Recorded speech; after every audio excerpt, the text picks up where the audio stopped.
So welcome, everyone. It's really wonderful to see you here, all our panelists at this long-planned event. Also, hello, everyone out there in Zoom land for this conference in Kazakhstan at the Crossroads. I just want to say a few, I'm Michael David Fox, I'm the director of series, and I just want to say a few words of thanks before we get rolling here. First of all, to the members of the organizing committee, which includes Professor Kelly Smith, the Associate Director of Series, as well as the chairs of these two panels, Gavin Helf and Angela Stint, myself, thank you myself too. I want to thank the Chevron Corporation, which is our sponsor today. And I also want to thank the series staff and the fellows who have really made it come together. The Tina here, and then especially our amazing administrator, Jessica. So thank you very much. The Palace Choice Society, Discontent and Reform. Here, Gavin, thank you very much.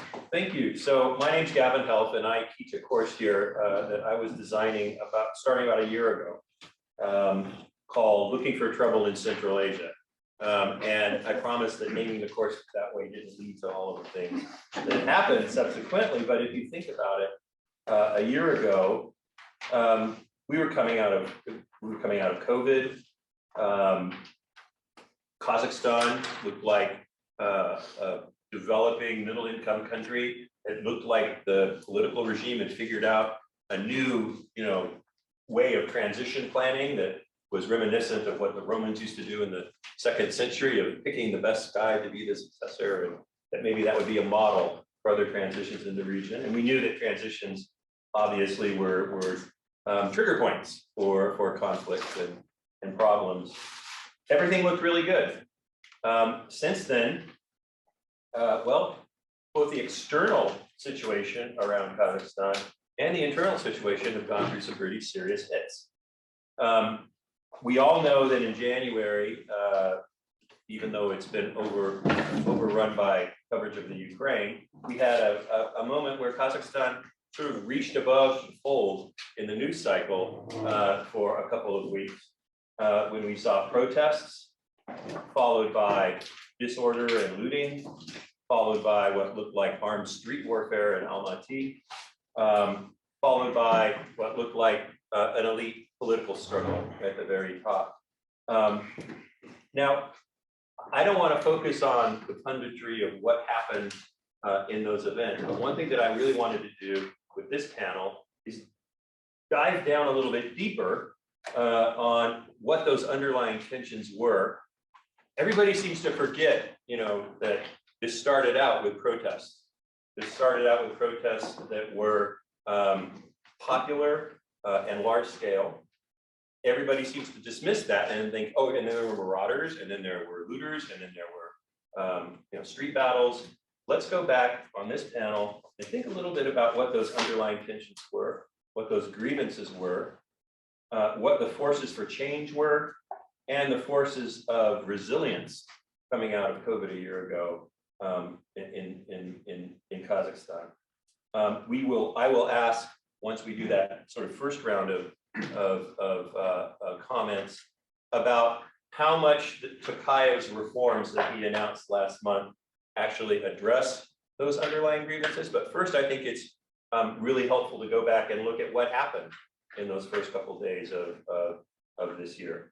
So we have Nargiz Kassimova, who I saw this on the website, is a social entrepreneur, a scholar entrepreneur, and senior fellow at the Davis Center at Harvard University.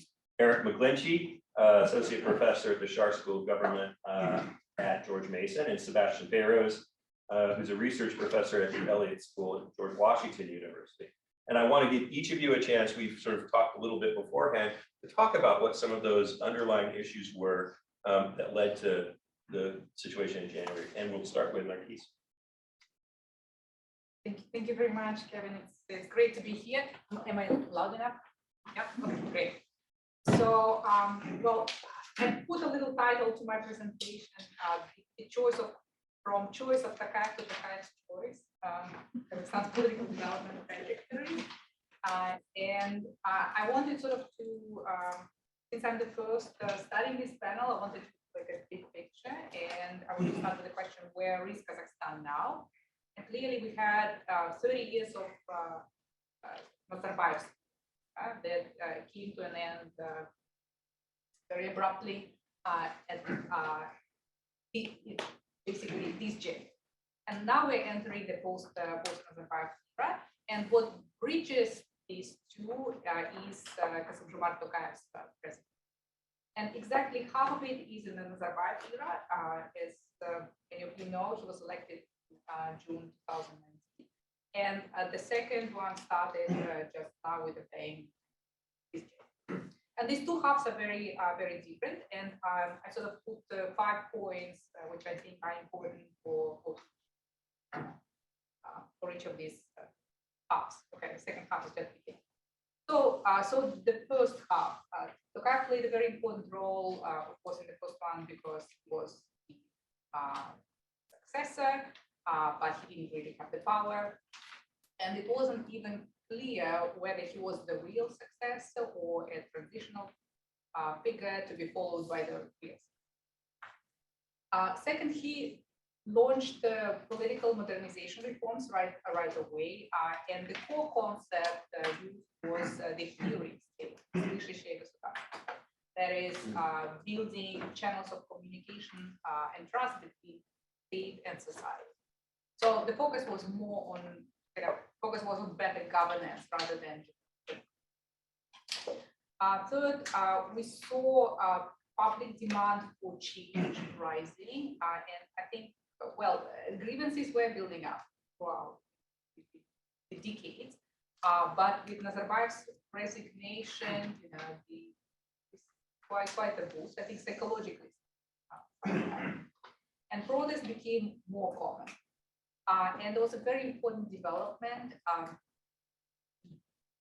during the presidential elections in 2019. Many people who were previously not involved in politics volunteered to be independent. Okay? And that takes me to the fourth point. That thanks to these volunteers, Tokayev was challenged big time in the June 2019 presidential election. Officially, he won the elections with 70%, and in the other candidate, Amjan Kosanov, got 16.2%. But according to the independent observers and the documents that they collected, Kosanov got 37% in Almaty, in Uralsk 49.9%, and in Mangistau 70%. So clearly it was a shock to him and to the system, and I think that's something to keep in mind when we're thinking about the next 2024 election. Fifth, he was sabotaged by the Nazarbayev clan. People in the key positions didn't follow his agenda, and as we found out, even worse, some top people tried to were preparing to remove him, and were preparing to that time. So now the new period. First, Tokayev is at the top of the ladder now, and as he said many times, he's ready to take the responsibility, whatever his domestic and foreign critics. Second, if before the agenda was continuity and change, now it's change. And it's very ambitious. It's building new Kazakhstan, Jana Kazakhstan, and the second republic. So it is political modernization plus nation building. And the lead is very pronounced, what everything he says. And there are many, well, there are various aspects to it, that of social justice and more equitable distribution of public services opportunities. There is a big focus on regional development and rebalance the center regions, relations. There are matters of historical memory and historical justice. And just one little example, Now there is sort of movement to pay more tribute to Dirmuhamed Kunayev, the previous leader of Kazakhstan, and there is a proposal to rename the city of Kapchigai and also the airport of Almaty his name. So, and the theme of one nation is very pronounced. I think it's very important. And here's a quotation from his of March address. In New Kazakhstan, we should follow the principle of different opinions, one nation. High culture of dialogue and compromise will become one of the main factors of strengthening civic solidarity in our country in this unstable world. Our Kazakhstan is not of concern to anybody but us.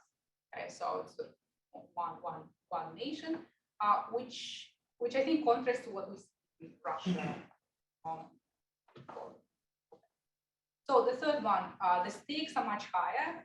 We all knew that Kazakhstan had deficiencies and vulnerabilities, but it seemed rather stable and solid as a state.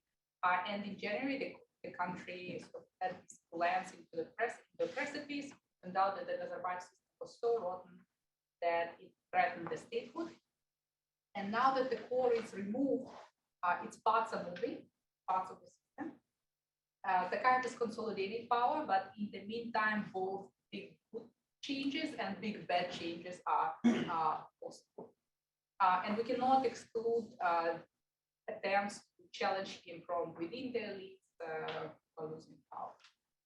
And if that, plus there are public pressures, so it's very kind of sensitive moment in our history. And if that was not enough, there is Russia's invasion of Ukraine, but that's the topic of the next session. So the fourth point, he's very short on time. His term ends in 2024. And as I mentioned, the parts of the political discourse, and as I mentioned, the parts of the political system are moving. The elites are figuring out what to do. The society is agitated, and more than during the first half of the presidency. He and his team understand that, and he mentions on a regular basis fundamental shifts in society and the need of reforms to accommodate that. So here his team, they feel the pressure, and that's why they had to bump up the announcement of political reforms from September as initially planned to March. And if his political reforms are criticized as half-measured, as cosmetic, not really dismantling the presidential system, and there are many points, and these are valid points. Tokayev himself describes political reforms as providing consecutive democratization and sustainability and governability of this state. So, well, personally, I'm not as disappointed as many people with the same kind of set of values, because I don't think the expectations, we could have had high expectations, because it's not a Democrat team, to power on the wave of a color velvet or any revolution. He's a man of the system. He was an appointed successor who, by a stroke of fate, received the chance to pursue his own agenda.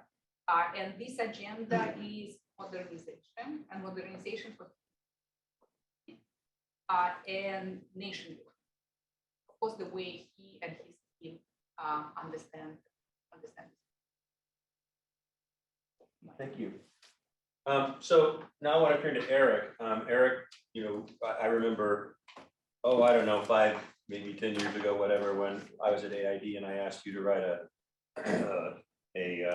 CVE risk analysis for Kazakhstan, and you wrote me a paper about labor unrest in Western Kazakhstan and about all of the other things that you should pay attention to other than Islamic extremism, which was pretty good. It meant negative finding for Kazakhstan on risk for CVE. I want to ask you to talk about also some of those underlying grievances, some of those tidal forces in that led to what happened before the elite started messing around with the transition. 10, 15 minutes, is that? Yeah. Okay. I think that paper holds up. Oh, It does. Yeah, we'll hear from Sebastian on this, but yeah. Okay, well, thank you. Thank you to the Center for Eurasian, Russian, and East European Studies for the invitation. Thank you, Michael and Angela, for inviting me. Thank you, Angela, for welcoming me so warmly when I moved from Iowa to DC so many years ago. And of course, thank you, Gavin, for moderating today and for being a mentor for so many years. Gavin was at IREX when I was doing my research, and I had many long conversations with Gavin about what do I do with my dissertation. And also thank you to the audience. I realize that there's a lot of people in the audience who have immense expertise, and I'm really looking forward to hearing your questions and your insights during the Q&A session during the coffee break. So my remit today, as Gavin said, was or is to speak about Kazakhstan's discontents. So first, I should probably define what I mean by discontents. So I see discontents as any aggrieved group of people who mobilize around a shared identity. And I should stress that when I say a shared identity, I don't see identities in some kind of, I should say I see identities as changing, right? So these are not fixed identities. They're not immutable. They're fluid. But these identities often become activated during periods of adversity, few periods of economic adversity, and as we'll hear from the second panel, these can be periods of geopolitical adversity as well. And we're seeing that. So I'll divide my comments into three parts. The first one is, and Gavin, you've already hinted at that, but the question is, why should we care about Kazakhstan's discontents? And I'll say that we should care for two reasons. One, at a human level, that all things else equal, that's probably better to minimize discontent wherever possible. But as social scientists, as political analysts, I think we also care about discontent because it's through this process of discontent, as we've seen so prominently in the case of Kyrgyzstan, that Erica can speak to, it's through this process of discontent that we often see steps towards political reform, towards change. So I think we're interested in discontent because of its power to bring about change. And I think we're also interested in here, again, I'll reference Kyrgyzstan, we're sensitive to discontent because it can also lead to violence and upheaval, as we saw in 2010 in Kyrgyzstan, as we saw in 1990 in Kyrgyzstan, as we've seen in Azerbaijan, as we've seen in China. So discontent is important for multiple reasons. That'll be the first thing I'll talk about. The second thing I'll talk about is the actual groups themselves. So I'm going to divide the discussion into parts. I'll first talk about economic discontents. We've already heard from Nargis a little bit about that. Then I will speak about ethnic discontents. And here I'm actually just going to focus on something that I really had prior to February 24th, 2022. I don't think I would have been speaking about, but Russian ethnic discontents in Kazakhstan. And the last group of discontents I'll speak about is political discontents. I'm going to save the discussion of religious. I'm not going to enter into the discussion of religious discontents because Sebastian is far more expert here. And then lastly, I'm going to conclude by exploring the degree to which Tokayev's recently announced reforms have the potential to mitigate this potential for future discontent. And I have to confess, I'm not all that optimistic. He's talked about these reforms as being cosmetic to a certain degree, and I think I would agree there. We'll see. But I'm not terribly optimistic. The other reason why I'm not terribly optimistic is, as we've seen throughout Central Asia, institutions of authoritarianism are incredibly stable. They're incredibly difficult to change. It's one thing for Tokayev to profess reform. I think it's going to be something altogether different to actually affect reform. Right? So why should we care? So here, if you'll just indulge me in a little bit of political science kind of theory discussion, I'm very taken with the work by Milan Spolik, and he has this argument. Actually, it's not an argument; it's an empirical demonstration that the majority of regime changes, that is the change from overthrows from one autocrat to another, come not at the hands of popular protest, but rather come at the hands of insider elite challenges. Statistically, he demonstrates that. So I don't question his analysis. But I think when you look at the case of Central Asia, Central Asia is an outlier here. If you look at elite change in Central Asia, it's been popular uprisings that has been the most prominent mode of change for elite. So we've had the civil war that led to Tajikistan's only change, right, in leadership. We've seen 3 Kyrgyz presidents overthrown as a result of popular uprisings. I'm not saying that elites didn't have any boldness, of course they did, but it was really, popular uprisings were central to what happened here. And then we've seen popular uprisings present the greatest challenge, I think, to both Uzbekistan and Kazakhstan that we've seen thus far. So Andijan in 2005 in Uzbekistan, Janazan 2011 in Kazakhstan, and also the more recent 2022 protests. So we should care about protests and popular discontent because this is the modal form of elite change in Central Asia. Yes, it's an outlier with authoritarianism more broadly, but within the case of Central Asia, this is critically important that we pay attention to. All right, so who are Kazakhstan's discontents? First, let me talk about the economic, and I'll talk about the ethnic Russian and the political. So the economic discontents, this is the largest and perhaps the most amorphous group of discontents I would say we see in Kazakhstan. And it's an interesting group because both Nazarbayev and Tokayev so Nazarbayev past tense, based his legitimacy in an ideology of economic growth. You may be familiar with his refrain, first the economy and then politics, which is a great cop-out for not politically reforming. But Tokayev has also based his own legitimacy on economic grounds. If you look at his discussions about the sovereign wealth fund, for example, he has stated very clearly that there's been, quote, behind the scenes dealings, a lack of transparency, inflated prices, things that need to be dealt with urgently. So he's basing his own second half on this idea that he's going to address some of the economic problems that were so problematic under Nazarbayev. So they both have these economic ideologies. And I have to say that in the defense of Nazarbayev, we'll see what happens with Tokayev, but there has been incredible economic growth in Kazakhstan over the past 2 decades. It's been sustained economic growth, and there's been really remarkable economic growth. But what's critical to keep in mind here is this economic growth has not been uniform across the Kazakh population.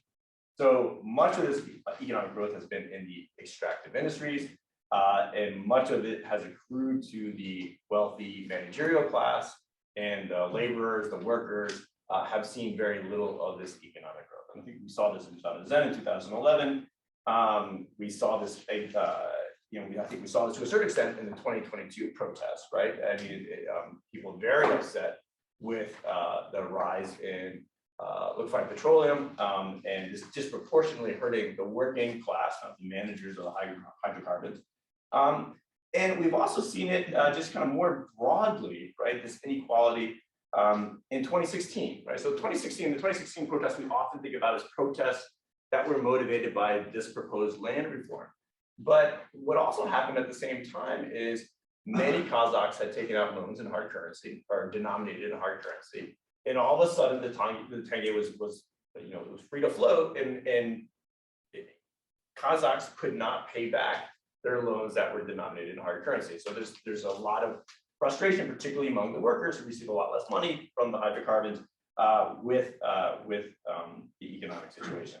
And I guess the last thing I'd say about these economic discontents is we can, to a certain extent, relate to it in the United States, right? So mortgages during the COVID period have, if mortgage would be able to delay, some people have been delayed, or student loans. The difference between the United States and Kazakhstan is there's just no safety net in Kazakhstan to deal with these exogenous shocks.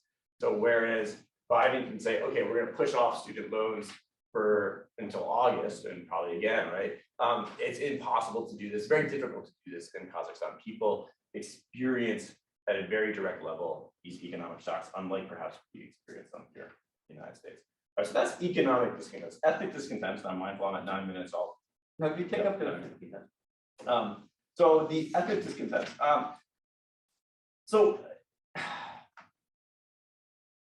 Nargis, you can correct me if I'm wrong, but I don't get the sense that ethnic discontent in Kazakhstan has led to wide-scale protests. I mean, there's certainly been clashes, and we talked about this. it has, so that when I talk about ethnic discontents, I'm not raising the specter of wide scale kind of protests. What I'm more concerned about is what might happen when Moscow seizes on irredentist claims and says, hey, look, there's this population of ethnic Russians in Kazakhstan, and perhaps this could be used as a justification to do something in northern Kazakhstan like what Russia has done. And again, I'm almost shocked that I'm saying something like this. I would have never thought that I would say something like this prior to February 24th, right? So again, even talking about this is very difficult for me because I would have just dismissed it outright before. But perhaps that would have been wrong, because if you look at Russian history, someone like Alexander Solzhenitsyn, Nobel Prize winner, this was something that he talked about constantly. In fact, he called Ukraine a loony fable, and he thought of northern Kazakhstan much the same way. Vladimir Zhirinovsky, may he rest in peace. That's where he is. Interesting thing about Zhirinovsky, anybody know where Zhirinovsky grew up? Exactly, yeah. So, he spent the first 18 years of his life in Almaty, and he's called for Kazakhstan's outright incorporation, what he called for Kazakhstan's outright incorporation into Russia. Zhirinovsky and Solzhenitsyn are dead, but their views are not, right? And so Putin in 2014, after the annexation of Crimea, remarked that Kazakhstan, quote, never had any statehood. And he intimated that the only reason why Kazakhstan is still around is because Nazarbayev has played nice with Russia, right? So it's not beyond the realm of imagination. I don't think, I wish it were. And these views have found articulation in Kazakhstan by, well, most recently, Revolt, someone I didn't know before, but I do now, a former host with Revolt, where she said in a Facebook post, she said, quote, if you keep yapping so much, we'll call Uncle Boba for help, right? So there's been an articulation of this view, at least among certain, I watched YouTube videos with her since then, and she's kind of tried to walk this back. Right? But I think within this broader context that there's been a notable lack of support in Kazakhstan, at least among the political elite, for the Russian invasion of Ukraine. We've, in an April 4th article, Tokayev came out in the National Interest, he wrote, we have deep and friendly relations with Ukraine. We respect its territorial integrity, as the overwhelming majority of the world does. I think there is a possibility, albeit I hope a very remote one, where this could lead to something very very scary. All right, so political discontent. I should note that the 2022 protests were not only about economic reasons. I think to a large extent they were about economic reasons, but if you listen to what the protesters were saying, things like old man out, right, referring to Nazarbayev, very much referring to the old Nazarbayev government, and this idea, as one protester had put it, that the country had been, quote, turned into a private company of the Nazarbayevs. There's just vast frustration with the way this regime was run. And this public anger at Nazarbayev has been a real political boon for Tokayev. He, as Nargis was referencing, this is a real opportunity to start anew. He can throw his mentor under the bus, and he's spent the past 3 months purging Kazakhstan of the Nazarbayev family, of loyalists, from these positions of political and economic power.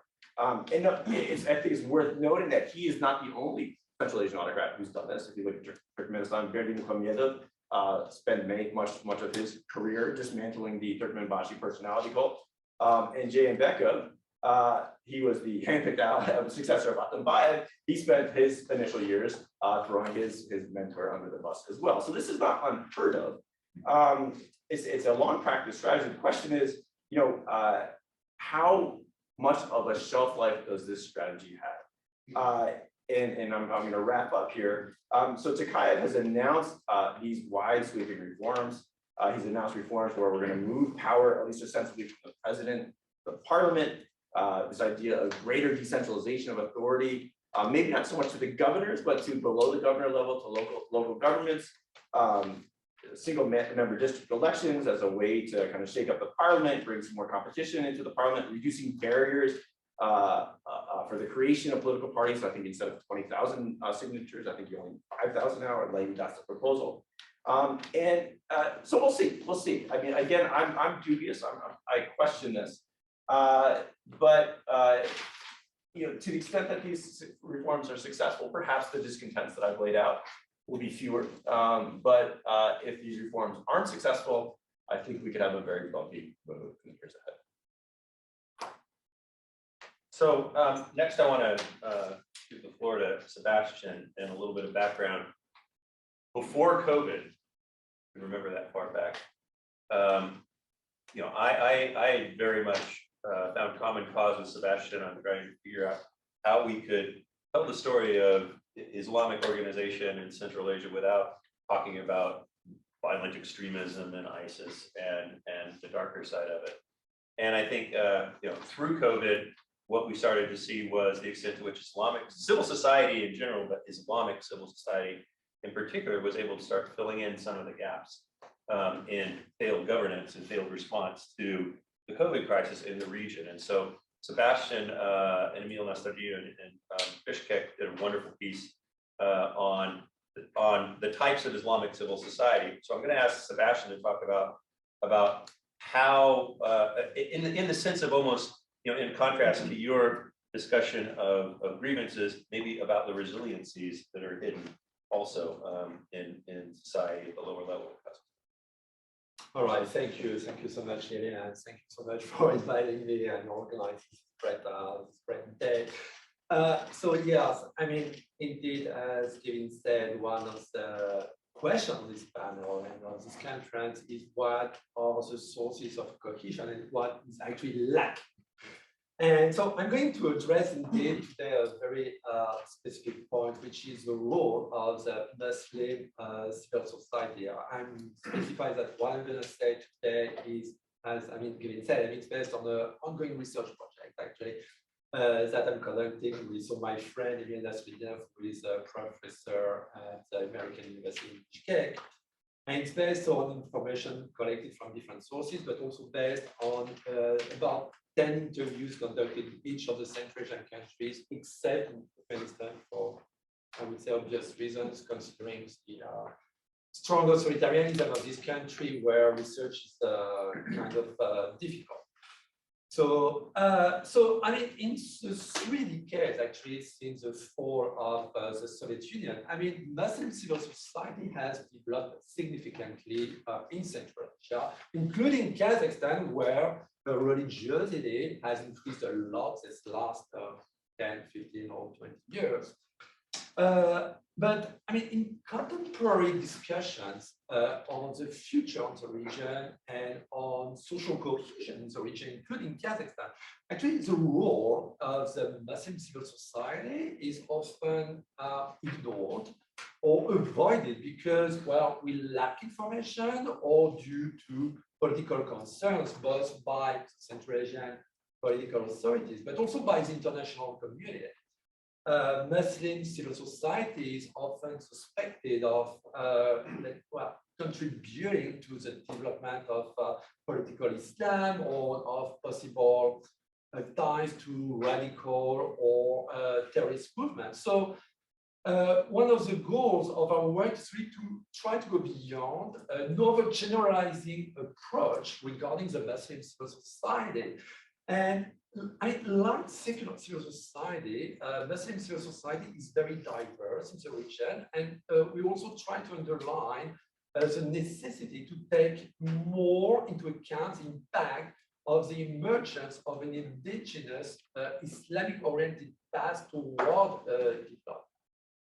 So, and the growth of inequalities in Central Asia, and including Kazakhstan, has been, I would say, fertile ground for the development of Muslim civil society organizations. And like a secular civil society, Muslim civil society organizations involve multiple actors in Central Asia. I mean, they include, I'm not going to put all of them, but enumerate all of them, sorry, but that includes, for example, the muftiyats, the mosques, some jamaats, the Islamic charity foundations, NGOs. And they have all of them have varying degrees of ties to the state, with, for example, the Muftis, which are closest to the government authorities. And all have diverse working methods and activities. Many Muslim CSOs describe themselves as being engaged in charitable work to help individuals and families experiencing social difficulties. For example, through the zakat, which is a form of alms giving that requires Muslim people to contribute a percentage of their wealth, which is usually 2.5%, and which is given to community development. And Central Asian Muslim civil societies, organizations also often conduct activities that target particular groups or causes. For example, we have conducted interviews with some Muslim CSOs that have been created in response to temporary emergencies. So, for example, the COVID-19 pandemic, in order to mitigate the economic impact of the crisis through financial support to the most vulnerable families, or just to provide medicine. And the second major, I mean, I simplify a little bit, but the second major pillar of Muslim civil society engagement consists of development activities, like those which are actually conducted by secular and other religious CSOs. This is, of course, not specific to Kazakhstan or to Central Asia. It's a growing number of Muslim CSOs engaged in development actually rather than charity. That reflects, I would say, a more general shift in Islamic economic thought across the Muslim world, actually. Whereas Islamic economists in the 1960s were emphasizing the concept of redistribution as a foundation of social justice and Islam, the notion of social justice has slipped progressively into a concept of equal opportunity instead of economic equality or equal income. So this has led some Muslim CSOs to increase their efforts to help people become economically independent on the assumption that fostering self-reliance and economic empowerment is better than leaving people dependent on charity. So development, I mean, activities include plenty of sectors, for example, education. We interviewed several Muslim CSOs which aimed to stimulate economic development by, for example, supporting the creation of new jobs, of new Islamic companies, startups. And an important point here I want to add is that many of the Muslim CSOs we interviewed consider charity and development not as polar opposite, but as two sides of the same coin, and noted that their organization intentionally combines the two types of activity. So the role of the Muslim civil society in Central Asia has much in common with the rest of civil society in terms of a desire to act as a channel for relaying societal views and concerns to the government based on the belief that civil society has a deeper grassroots knowledge of local context and of where there may be gaps in what the government is providing. So this means that, of course, I mean, the views between the government and Islamic civil society may be different. Many Muslim CSOs expressed a range of criticism about the current economic and social situation of their country, both on a moral and on a material level. They denounced, for example, what they viewed as moral wrongs in Central Asian society, such as corruption of the political authorities, which they deem incompatible with the values of Islam. And of course, I mean, most of Central Asian Muslim civil society organizations interviewed describe their activities as an expression of their religion. I mean, they stress the importance of working with their local culture and tradition, including religion. So many consider that Islam, as the foundation of their organization engagement, provides a strong basis for responding to local issues and to tackle social issues. So, I mean, so the reaction of the Central Asian governments, now in the Kazakhstan one, well, they can view Muslim civil society organizations as potential rivals who may build public support grounded in sources that try to elude the state. So they consider that such organizations provide social services mainly to garner, to gain political support and popularity, and fear, I mean, think their own role weak. And moreover, I mean, they fear that these movements will challenge their efforts to develop a governmental sanctioned form of Islam and instead promote another form of Islam, possibly foreign forms of Islam, or provoke some social unrest or even a revolution. So the apprehensions of a part of the Central Asian authorities to origin its potential to drive activism has resulted in an approach which is mainly based on security. I mean, governments have instrumentalized the threat of religious fundamentalism to justify their policies of control, even repression against religious structures and believers. And they have produced a legal environment which is actually often, I would say, which is often unfriendly to Muslim civil societies, and which is exemplified by the fear that many actually Muslim civil society organizations in the region have of really working openly. We've really seen that during our interviews. But despite, I mean, political authoritarianism, and Kazakhstan and all Central Asian states have CSOs and Muslim civil society that escape their control. So some of them work in some remote areas where Central Asian authorities actually have less control over them. But you really have in Kazakhstan and everywhere else, maybe less in Turkmenistan, but in all the republics, a real development of the Muslim civil society. So I'm going to conclude by, I think that one of the point of this paper we published, thanks to Gavin, is not, that's a very important point, is not to deny that there certainly are groups that support radical or even possibly violent agenda. But many are more moderate. They do not necessarily challenge the secular political system. But the government approach, which is based mainly on security, may actually do little to prevent radicalization and could instead have unintended consequences.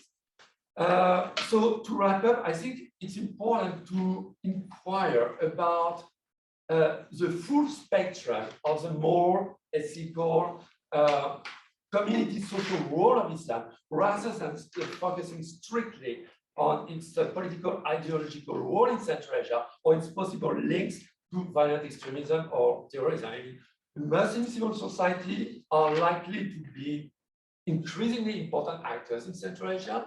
So for Western policymakers and for the governments in the region, including the Kazakhstani one, it is important to know, to understand how and why a Muslim civil society organization work, how they interact with local communities, how they view their role in connection with governments and other entities, and all of that can inform actually even some possible cooperation with them. I have been surprised, and my contact with them has largely been anecdotal and incidental as I meet them traveling around. But they are not anti-government and not anti-Western, but they're government avoidant and rejectionist of the application of Western values as it has been done in the former Soviet Union and Central Asia over the last 30 years. So they actually see themselves as, we represent a more equitable, more ethically based, a way to do banking, a way to do community investment than the corrupt capitalism that they've encountered. I find that interesting.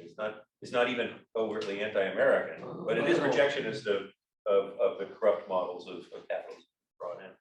So I want to, we touched on this a little bit, but Tokayev has sort of announced his set of reforms. There was a big fanfare about this.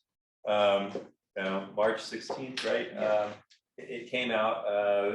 And to what extent do you see this? I mean, you can't judge perestroika from 1985's, plenums, and what Gorbachev was saying in 1985, but do you think, this is to all of you, do you think that what Tokayev is talking about even points in the right direction of some of the grievances or towards mobilizing some of the resiliencies that are in society, or is it completely, at this point, filler? Nargis? Yeah.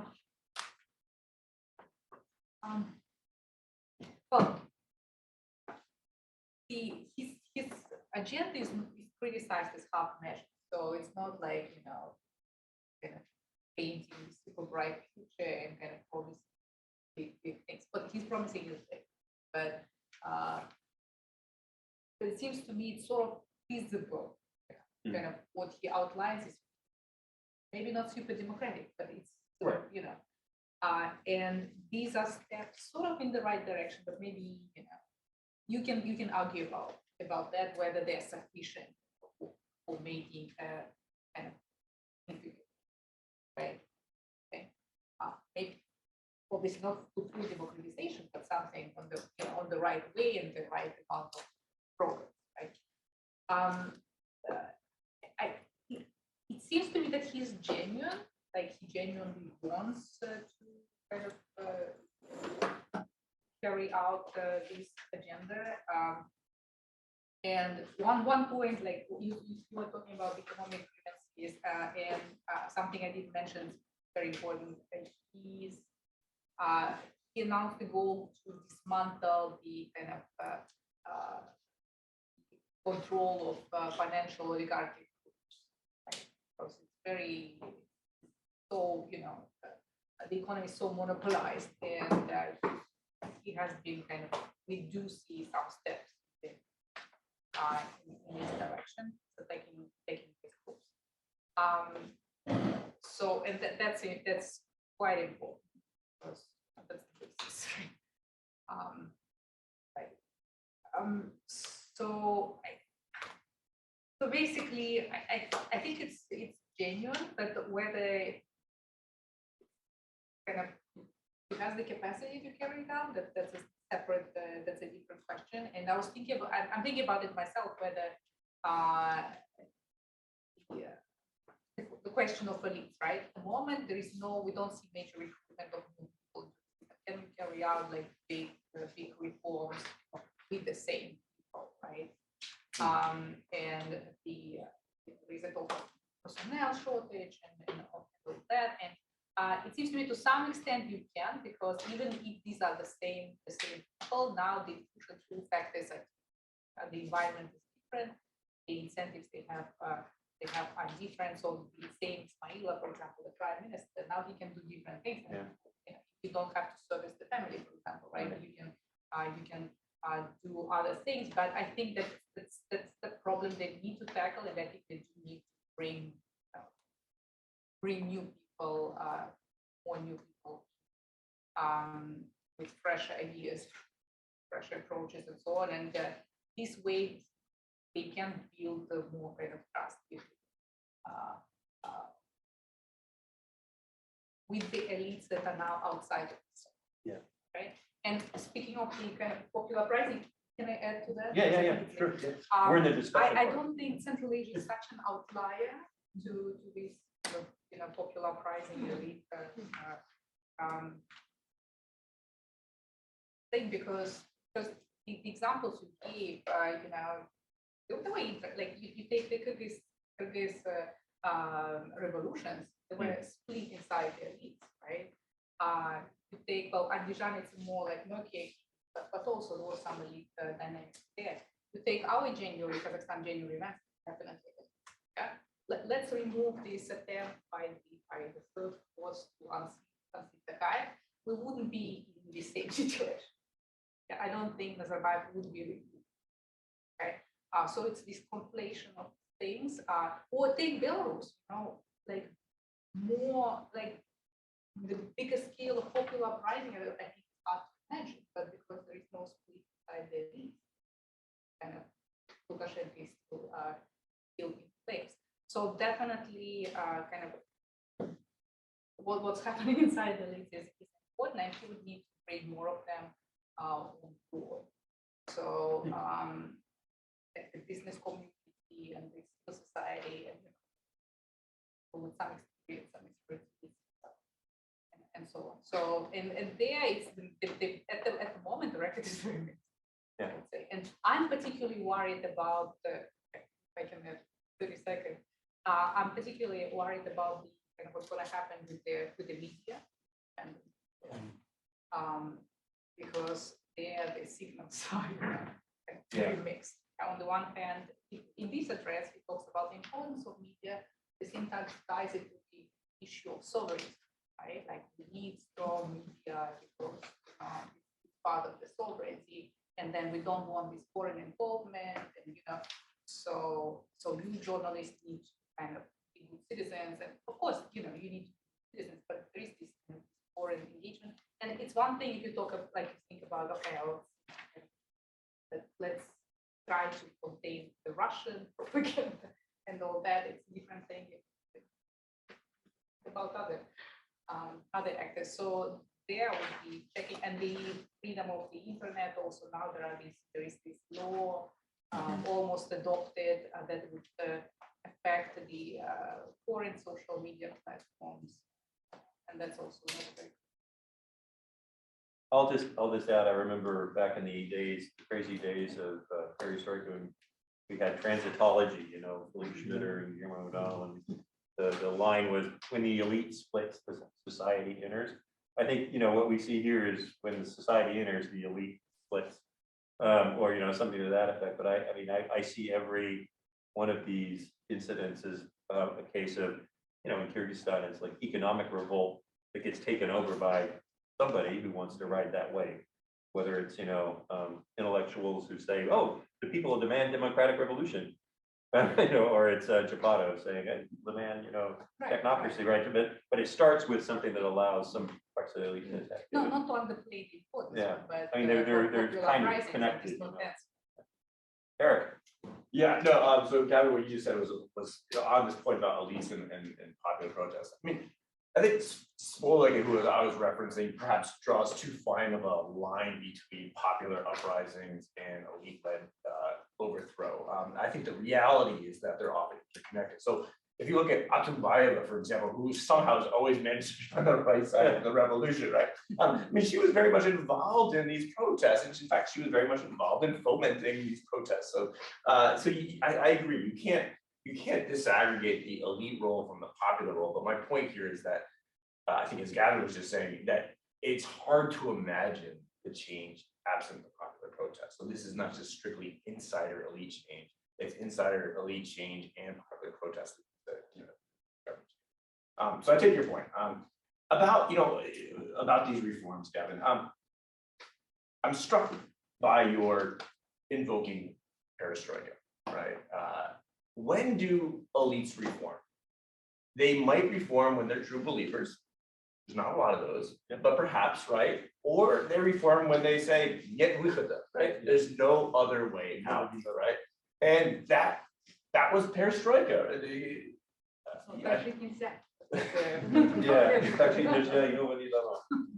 If you like, for example, if you take a look at Kotkin's book, right? That's the story. The collapse of the oil market and the American, the U.S.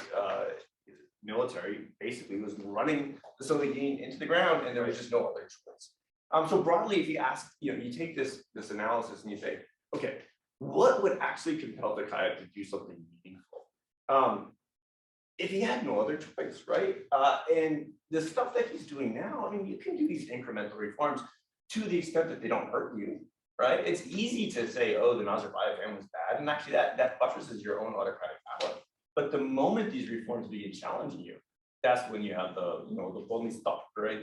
That's it, right? There's no more. And I think that's just why I'm not optimistic. We were also optimistic when Atambayev came to power in Kyrgyzstan.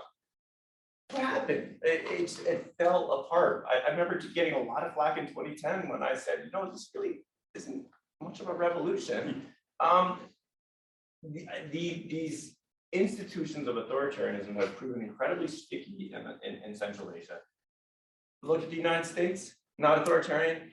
we gerrymander to maintain power. In fact, we have presidents who call into question the vote so as to remain in power. It's not something that's unique to Central Asia. It's politics. It's just that the institutions in Central Asia are permissive of autocratic continuity. Emil. Well, so yeah, I'm gonna maybe speak on the potential impact on these reforms on religion. And frankly speaking, I mean, I'm not extremely optimistic. I mean, when you listen to Tokayev's narrative, I mean, it's focusing on social issues. I mean, he's talking about the gap between rich and poor, which I guess on that is really right, or he's talking about a stronger parliament regime. But during the demonstrations in January, we don't hear any, I don't think so, correct me if I'm wrong, but we don't really hear any claiming to have more freedom of religion. And in the reform that Tokayev is talking about, we don't hear really some improvement in terms of religious freedom. But I mean, well, of course, I mean, democratizing the country as Tokayev is claiming or making it less authoritarian would probably also mean more religious freedom. I mean, that would be an important step, and maybe a sector which would impact, which would have an impact on religious freedom.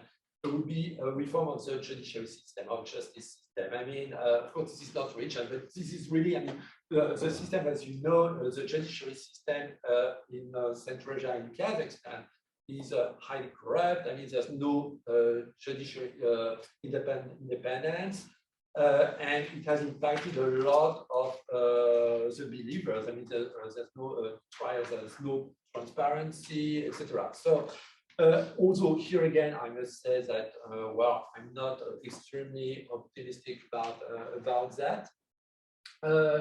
Now, that being said, I also want to be fair by saying that the religious situation in Kazakhstan, I would say, improved a little bit this last year, especially under Tokayev. I mean, there's been more dialogue between the government and international institutions, plus even the civil society organization on that. There have been also some discussions to conduct reforms, which would mean a lot. For example, the simplification of the registration process, the removal of official approval for religious events. I mean, different things like that, which really makes daily life of religious communities, I would say, complicated.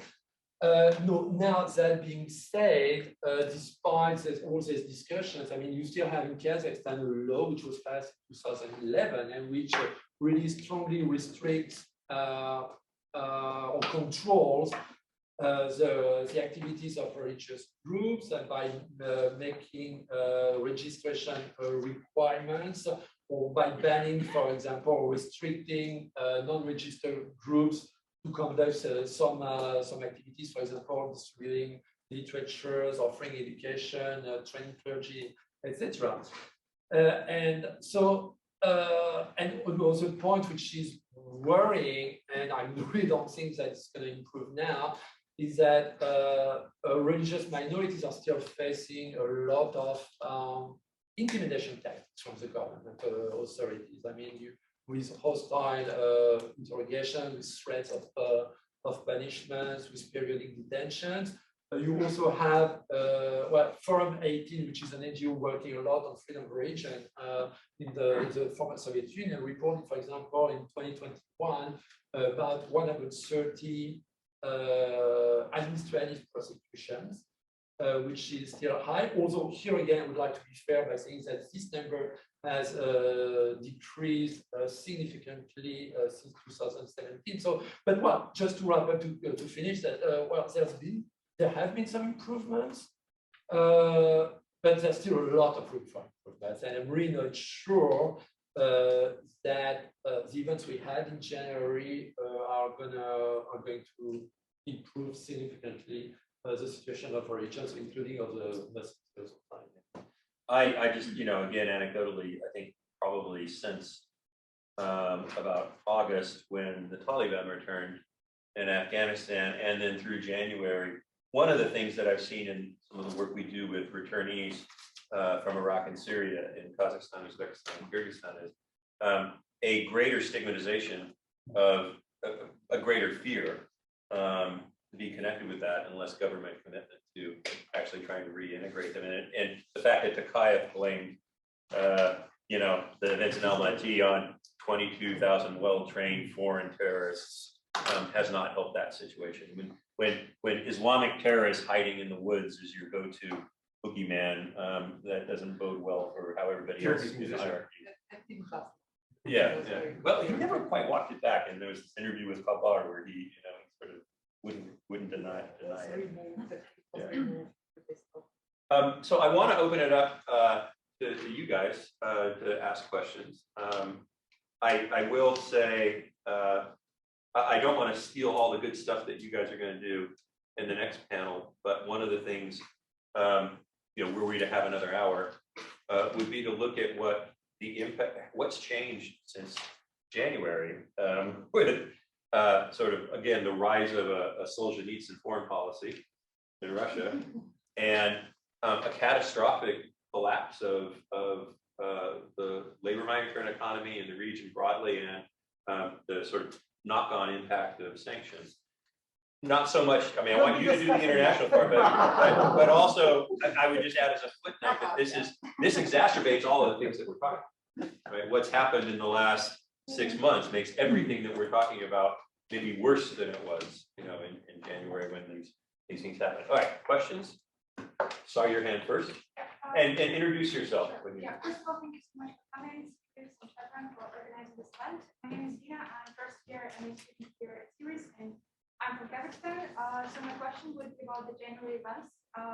Back 3 months ago, there was a lot of reporting in social media and rhetoric that the price of oil, the riots, and peaceful protests is a part of one chain, but still in April we don't see any development in terms of investigation. So what would you think of the actions that the international community might do and encourage and push for independent investigation? Because I feel that we're talking about reports, but if we don't know what actually has happened, then the whole rhetoric about the going forward is, even though it might be genuine from state officials, is going nowhere. So what would your recommendations be of the action that the international community can do?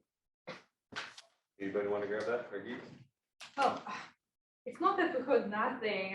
There was the general prosecutor's report to the police and Ayman Umarov. So they say that the for 2 years, the KNB people, National Security Committee people were involved, and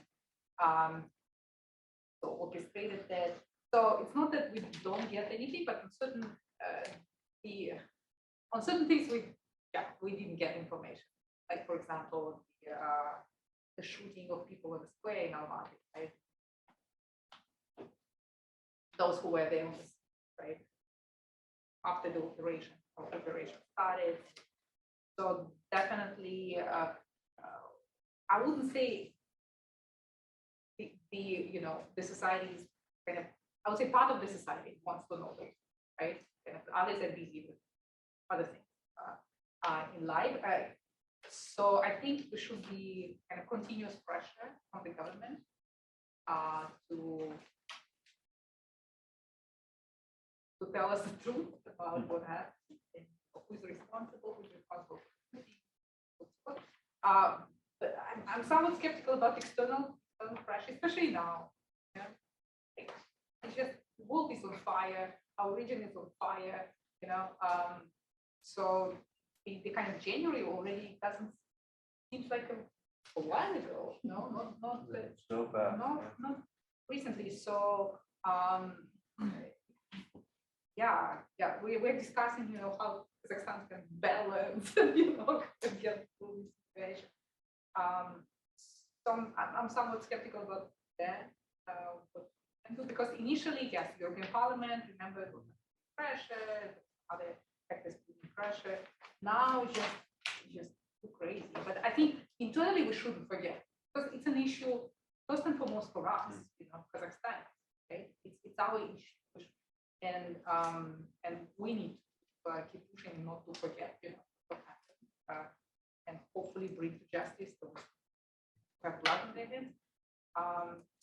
So. Just, I mean, a very quick word, I mean, just with what you're saying that what I heard also, indeed, there have been some discussions between the Kazakhstan government and some organizations of the international community, including the USC, but it didn't go really far. Actually, I mean, the government was really reluctant to have, I mean, any kind of involvement of international organizations within investigation. Why is that, for example, when it was people working at USC? So, in a little bit. And I would draw a parallel to what happened in 2010 after the events in Osh. There was a big struggle between Rosa and the international community about an international report on what happened in Osh. And the government of Kyrgyzstan was similar in its desire to have a full and complete investigation that was under their control and didn't involve foreigners. And I think they found a Finnish guy whose name I can't remember to do a report for them, but it was, it was the Kyrgyz report. And I think the real problem comes when we have our list of things as the United States as a policy level that we want to get from Kazakhstan. Probably, rejecting Russia's invasion of Ukraine is way above a full and complete international investigation of what happened in Almaty. So, I think what happens generally is you find a trade-off that is domestic but relatively relatively open. But it's very hard to press on an issue like that when you have other priorities. And let's not forget there is still no US ambassador. And, Erica. I just want to quickly add, there was actually international investigation, and Timothy Yunin, the Finnish guy, was there to help international experts to investigate. They published a really good report. But my question is, I think you're right that it is a Kazakh issue for Kazakhstanis to deal with now that the world is First and foremost, of course. But I wonder, how does the society heal from this? Because killing 227 people is a lot of people. And then there is torture. The issue of torture. That, like my friends from Kazakhstan say, that the fear of standing against the government is now replaced by the horror of its cruelty, right? Because of the way people were tortured,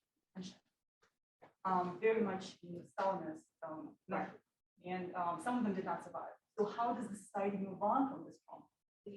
Yes, society public is traumatized by this event, for sure. But the important thing, I think, to keep in mind is that it's not something, right? We had torture, right? Like, remember Zhenozhen event, right? Like, it was a mini January, right? Very similar dynamic, and the crackdown, and like people tortured in the CISO and all that. So, and we have these, like, human rights people were talking about it all the time. We have a coalition against torture, right? But it's just that in January, it all came out like it was in the timeline and on a scale that's really. So now, like, if it's happening in Zhenozhen, some people care. The majority of the society kind of goes ahead with their lives. It happened in Almaty, right? So the biggest city in the in the squares, right? So on the 35th anniversary. On the 35th, exactly. So it's something like, okay, I think the good thing that comes from this change is that all these ugly things that were inside the system, they came, right? And now it's very difficult to ignore, right? And the issue of torture, he spends talks about torture. I mean, Tokayev talked about. We didn't talk about religious freedoms because I don't think it's seen as a burning issue. But torture and elimination of torture from the law enforcement penitentiary, that's a big issue. So it's there is this realization, and I don't know how long the healing will take place. Definitely, the good thing now we know you cannot say that you don't know, right? And hopefully, like, I think if these things can be improved, there will be a big achievement. Okay. If he can really, reform the security apparatus. I can't blame Nazarbayev, but it happened under his watch. But it's not that he appointed each and every, it's Nazarbayev's system, right?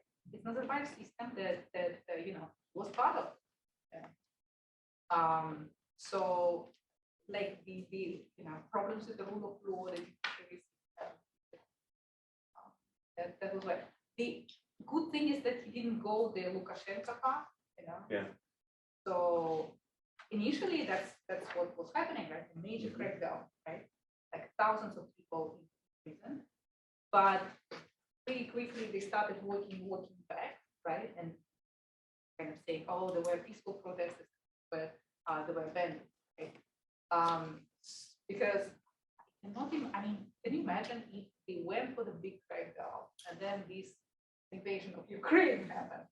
Kazakhstan would be with Russia and Belarus. Yeah. On the other side. Eric, you had a quick comment? Well, yeah, I mean, I just want to pick up on Erica's point about it happened under his watch, right? And I think that's important to think about. 227 people died, right? And it was under Tokayev's watch that only 6 of these people have been acknowledged as victims of torture, right? And so that's not Nazarbayev, that's Tokayev. It's a different thing. Well, no, so in February, he comes out and he says, human rights are the most important priority to me at the present moment. So he's giving lip service to the idea of human rights. But the Kazakh prosecutors thus far have only acknowledged that 6 of the 227 who had died as a result of police torture. The No, police 227, no, these are not 227 who died from torture. No. I'm saying that the Kazakh prosecutors have only acknowledged that 6 of the 227 who died during the events died as a result of police torture. The numbers got to be far higher than that. No, but it's a different thing. It's a different thing. They were shot down. These are 200 something people who died as a result of infection. And this is total, including the law enforcement and so on. But then there were people who were arrested and then they were tortured. That's a different, and there are different numbers, how many cases went to the prosecutor's office, and so now I don't remember. But these are two different. Okay, sure. But I guess the point is that there's no active investigation of this going on. I mean, it's being pushed underneath the rug. The reason investigation going on, and the prosecutor's office is doing something. Is it doing enough? That's a different issue. And of course, the human rights community there more. But not that they're not doing it. Erica, quickly, and then we're out of 15 time. seconds.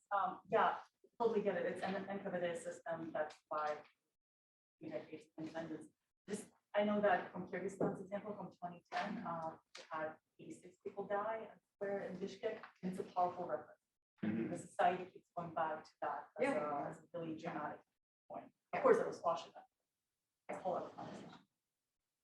Okay, I believe are out of time. Unless you want to give me a few more minutes.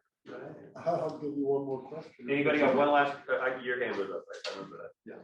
Chief. So, good afternoon. My name is François. I'm an international student from Colombia in the Security Studies program. Thank you very much for being here today and sharing with us all this valuable information on Kazakhstan. Actually, my question has to do more with language and with the city. So maybe Mr. Anglici can tell me a little bit about it. Right now, we do see a government that is much more aligned, be it because they just need to be, or because of a real affinity towards the Kremlin. But can we actually expect anything in northern Kazakhstan like we see in Ukraine at the moment in a, let's say, upcoming future if the regime went to change for a much more pro-Western, less pro-Kremlin government, if that ever happened in the near future in Kazakhstan? Like I should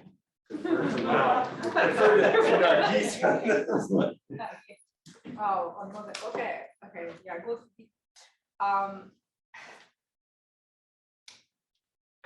There are fears, yeah. Well, from the very beginning, we've had like in the 90s, these fears were very strong. Solzhenitsyn was alive, and the way like northern Kazakhstan is actually part of Russia, and now these fears are back, right, big time, and we don't even have tools, right, kind of measure like how people feel about it. The only one is Demoskop. I don't know if you saw the Demoskop. That is not even a sociological kind of company, they did a survey and it shows scary things, right? Like a big sport, like 36 and something like that, and it is scary, and it's scary. And Eric mentioned this Europa Plus anchor woman who was like talking about Uncle Vova and inviting Uncle Vova. So there definitely kind of there are vulnerabilities there. That's why Kazakh authorities need to try to work very, very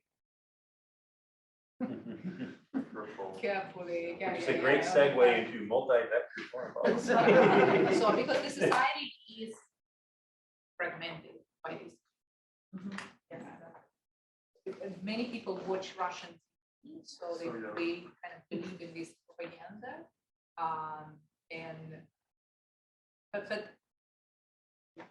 Well, I would point out that it's not so much that things have changed in Kazakhstan, it's that Russia's really changed in the last couple of months. The idea of what Russia is capable of, the idea of Russia's military invincibility, the idea of Russia is, your protective uncle who sometimes gets a little drunk and beats you up, but is still protective. I mean, all of that's out the window, and that's a change in Russia, not so much a change in what's going on in Kazakhstan.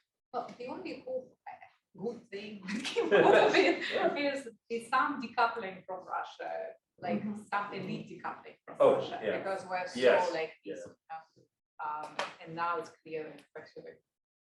Can I just add something more just very quickly? I know that in Kazakhstan nowadays, even probably it was made, like now it's even stronger than back then, like 2 years ago, like this division between Kazakh speakers and Russian speakers, regardless of their ethnicities.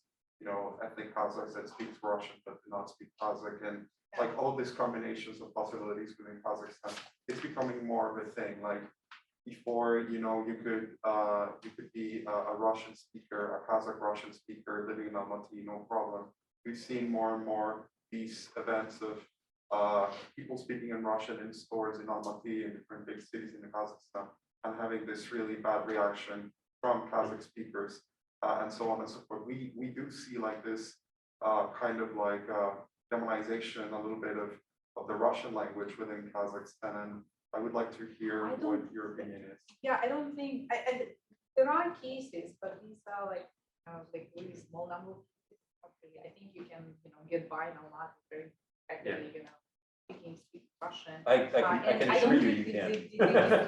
The division is not like Kazakhs, Russians, Kazakh speaking, Russian speaking. There are, very kind of anti-Putin Russian. Russian. So you have, I would say, the liberal community where the Kazakh Russian, they are obviously on the side of the Ukraine. And then you have the nationalist groups who are Kazakh speaking, Kazakh are also quite anti. And then you have this group in between, and there you have the and it depends what news they consume, and but overall, during the protest, for example, there was very of course, primarily Kazakhs and Kazakhs were there. Those are mixed out, and there were no nationalist slogans whatsoever, and people were under the the group flag, so it was more like, okay, we are together. I was actually surprised by that. I expected that there would be like, you know, violence entrepreneurs out there trying to I capture things. think 30 years mattered. You know, three decades of like nation building, no matter how problematic, I think they sort of, we see it in Ukraine as well, right? So you see it on the peripheries of the Soviet Union, like it's very deep question. All right, we're gonna call it, and we can continue this at the coffee break. Please thank the panel.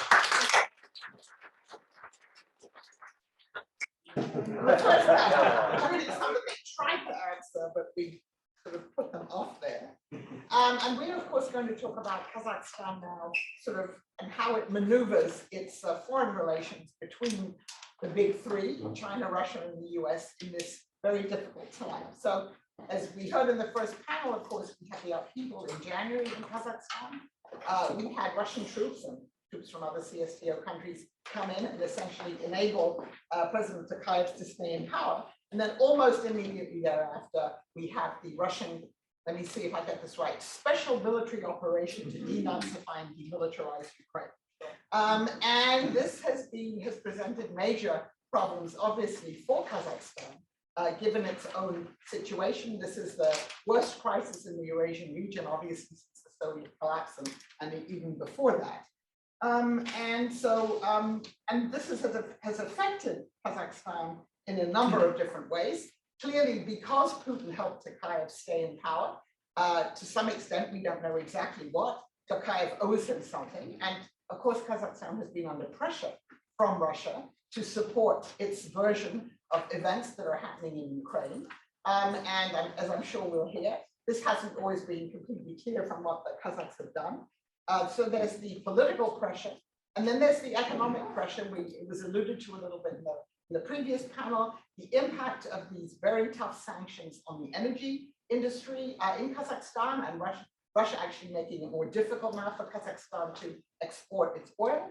And then we heard a little bit about the labor migration problem. So the economic impact on Kazakhstan is already and will, I'm sure, get much worse. And then all of the other things that people are feeling all around the world, rising prices, inflation, and supply shortages.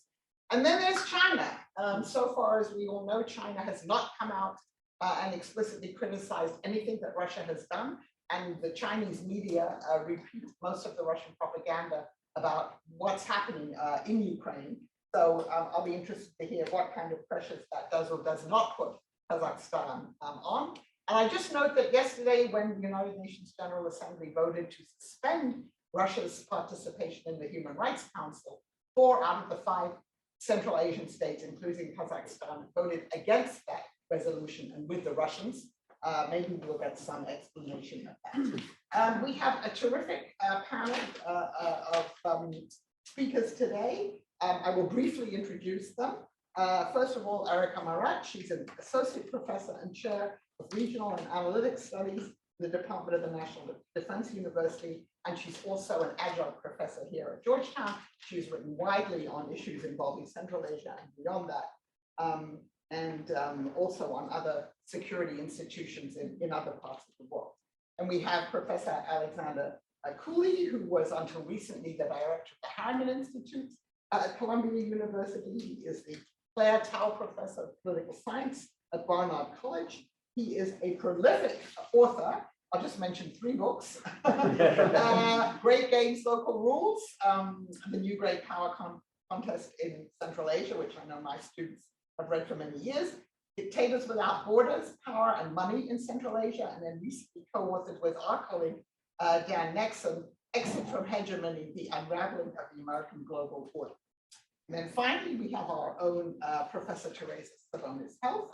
She is the inaugural chair of the Science, Technology, and International Affairs concentration in the MSFS degree at Georgetown School of Foreign Service. That's a very long time. Probably even longer than I thought. And before that, she was a professor of national security strategy at the National War College. She has written widely on energy and climate issues in Eurasia. She consults with a number of different government organizations about these issues. So again, a terrific panel. And let me begin with you, talking about Russia. Okay, thank you so much. I'm really delighted to be here. Thank you for inviting me to talk on Kazakhstan. I'm originally from Kyrgyzstan, but the whole region of Central Asia is very important to me as a scholar, as much as it is as a native of that place. So yes, appeals in Kazakhstan in January showed how the society in Kazakhstan is shedding some of its lost Soviet legacies. When the society says enough is enough, the government needs to hear us. We need to have economic justice in the country, and we need to have a more representative government. And it is in its essence this grassroots mobilization. It's also is also part of moving away from the dominance of Russia, and I'll explain it in my presentation how it is. So first of all, let me just express if there's anyone from Ukraine or anyone out there, my presentation is going to be related to the war in Ukraine. And my heart goes out to all the Ukrainians for the unimaginable suffering that you're all experiencing right now.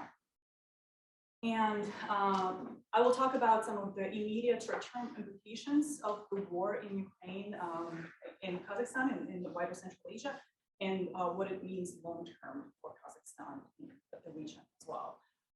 So as Nargis has already mentioned, the rhetoric coming out from Russian political and academic elites in regards to Ukraine is very similar. It's part of the same rhetoric that is addressed to Kazakhstan as well, that Russia has this imperial entitlement on northern parts of Kazakhstan, and Kazakhstan is not really a state, so you better be with us, otherwise we will feel like we will use violence against you. So it is very, very scary to be in Central Asia right now because of the way Putin waged war in Ukraine, something extremely previously unimaginable took place in Ukraine.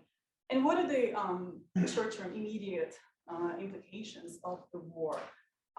Economically, of course, we realize how tenge is so much linked to Russian ruble, and that as Russian ruble lost its value, tenge also lost its value. Other currencies in the region did the same, although not to the same extent, not as drastically.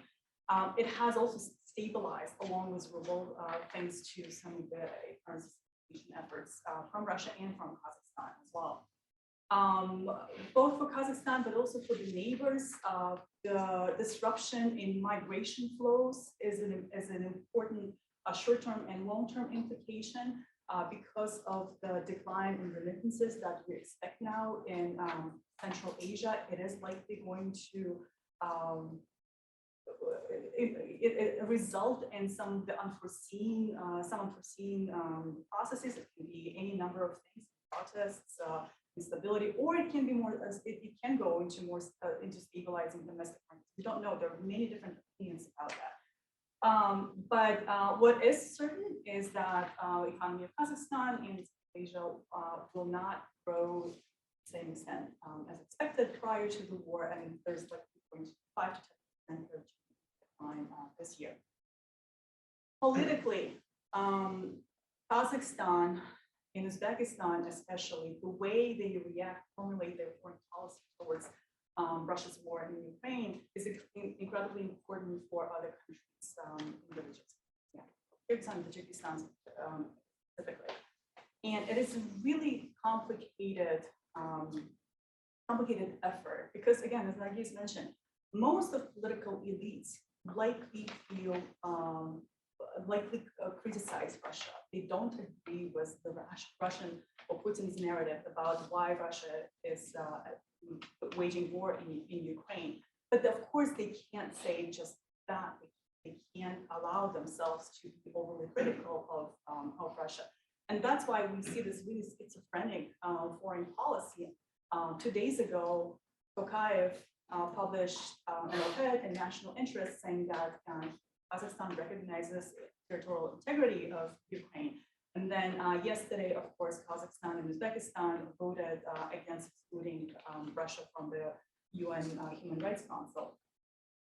And it is it is a way of trying to balance between not falling under the secondary sanctions from the West, like Belarus is not following the path of Belarus by supporting Russia.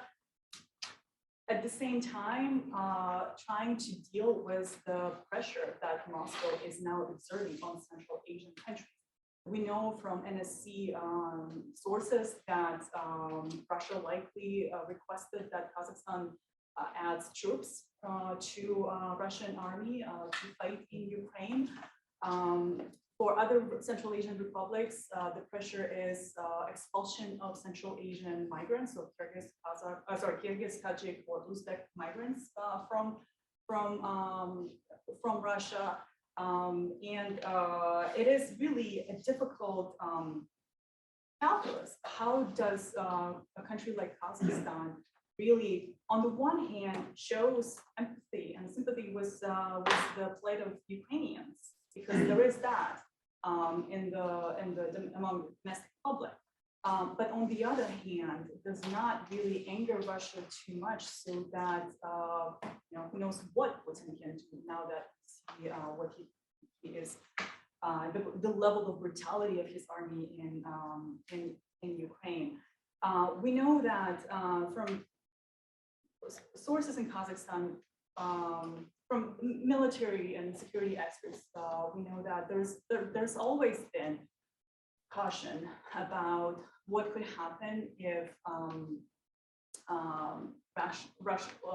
Russian nationalistic or imperialistic moves are being fueled from Russia more directly in Kazakhstan, and what kind of sleeper cells or what kind of activism we might see in Kazakhstan. So there is this awareness in Kazakhstan, but so far it looks like so far Kazakhstan and Uzbekistan and other countries have been able to walk this line. But of course, Kyrgyzstan and Tajikistan is strategically silent on this. They don't want to make issue any statements on Russia's war in Ukraine. And now social implications also. And this is where I want to really pay more attention to what is happening on the social level, on the society level. There's definitely a division in society, that there are some people, including in urban areas, or mostly maybe in urban areas, who speak Russian, who subscribe to this Kremlin propaganda narrative that Bucha was staged by Nazis in Ukraine, or that it's really important to denazify Ukraine. This business was not finished after the Second World War, so thank goodness Russia is doing it now for us, including of course Central Asians. But of course, there's also another segment in the population across Central Asia that are just horrified with what's happening. And they are now imagining, they're questioning, they're asking questions like, what will happen to us if Putin decides to do this to Kazakhstan or Kyrgyzstan? Will we have the same level of resistance, national resistance, as Ukraine has consolidated, so amazingly? And the good thing is that, and Paul Stronsky wrote about it, that there seems to be that Russian war symbols like letter Z or V are not as widespread as St. George ribbon after 2014. So this seems like that there is not as much of buy-in into the Russian imperial narrative in Central Asia.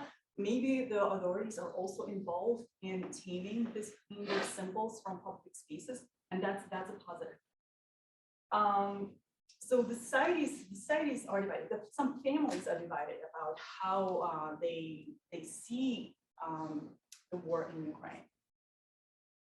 Another social implications is that Central Asian migrants in Russia are now being conscripted into the Russian army, and that is done through many different paths. Some of them are originally from Central Asia, but received Russian citizenship and now serve in the army. Maybe they joined the army even before the war in Ukraine. Some of them are offered citizenship now in exchange to joining army. We have some reports that some joined the army and then they were granted citizenship, which is long, so it was backdated to like half a year ago.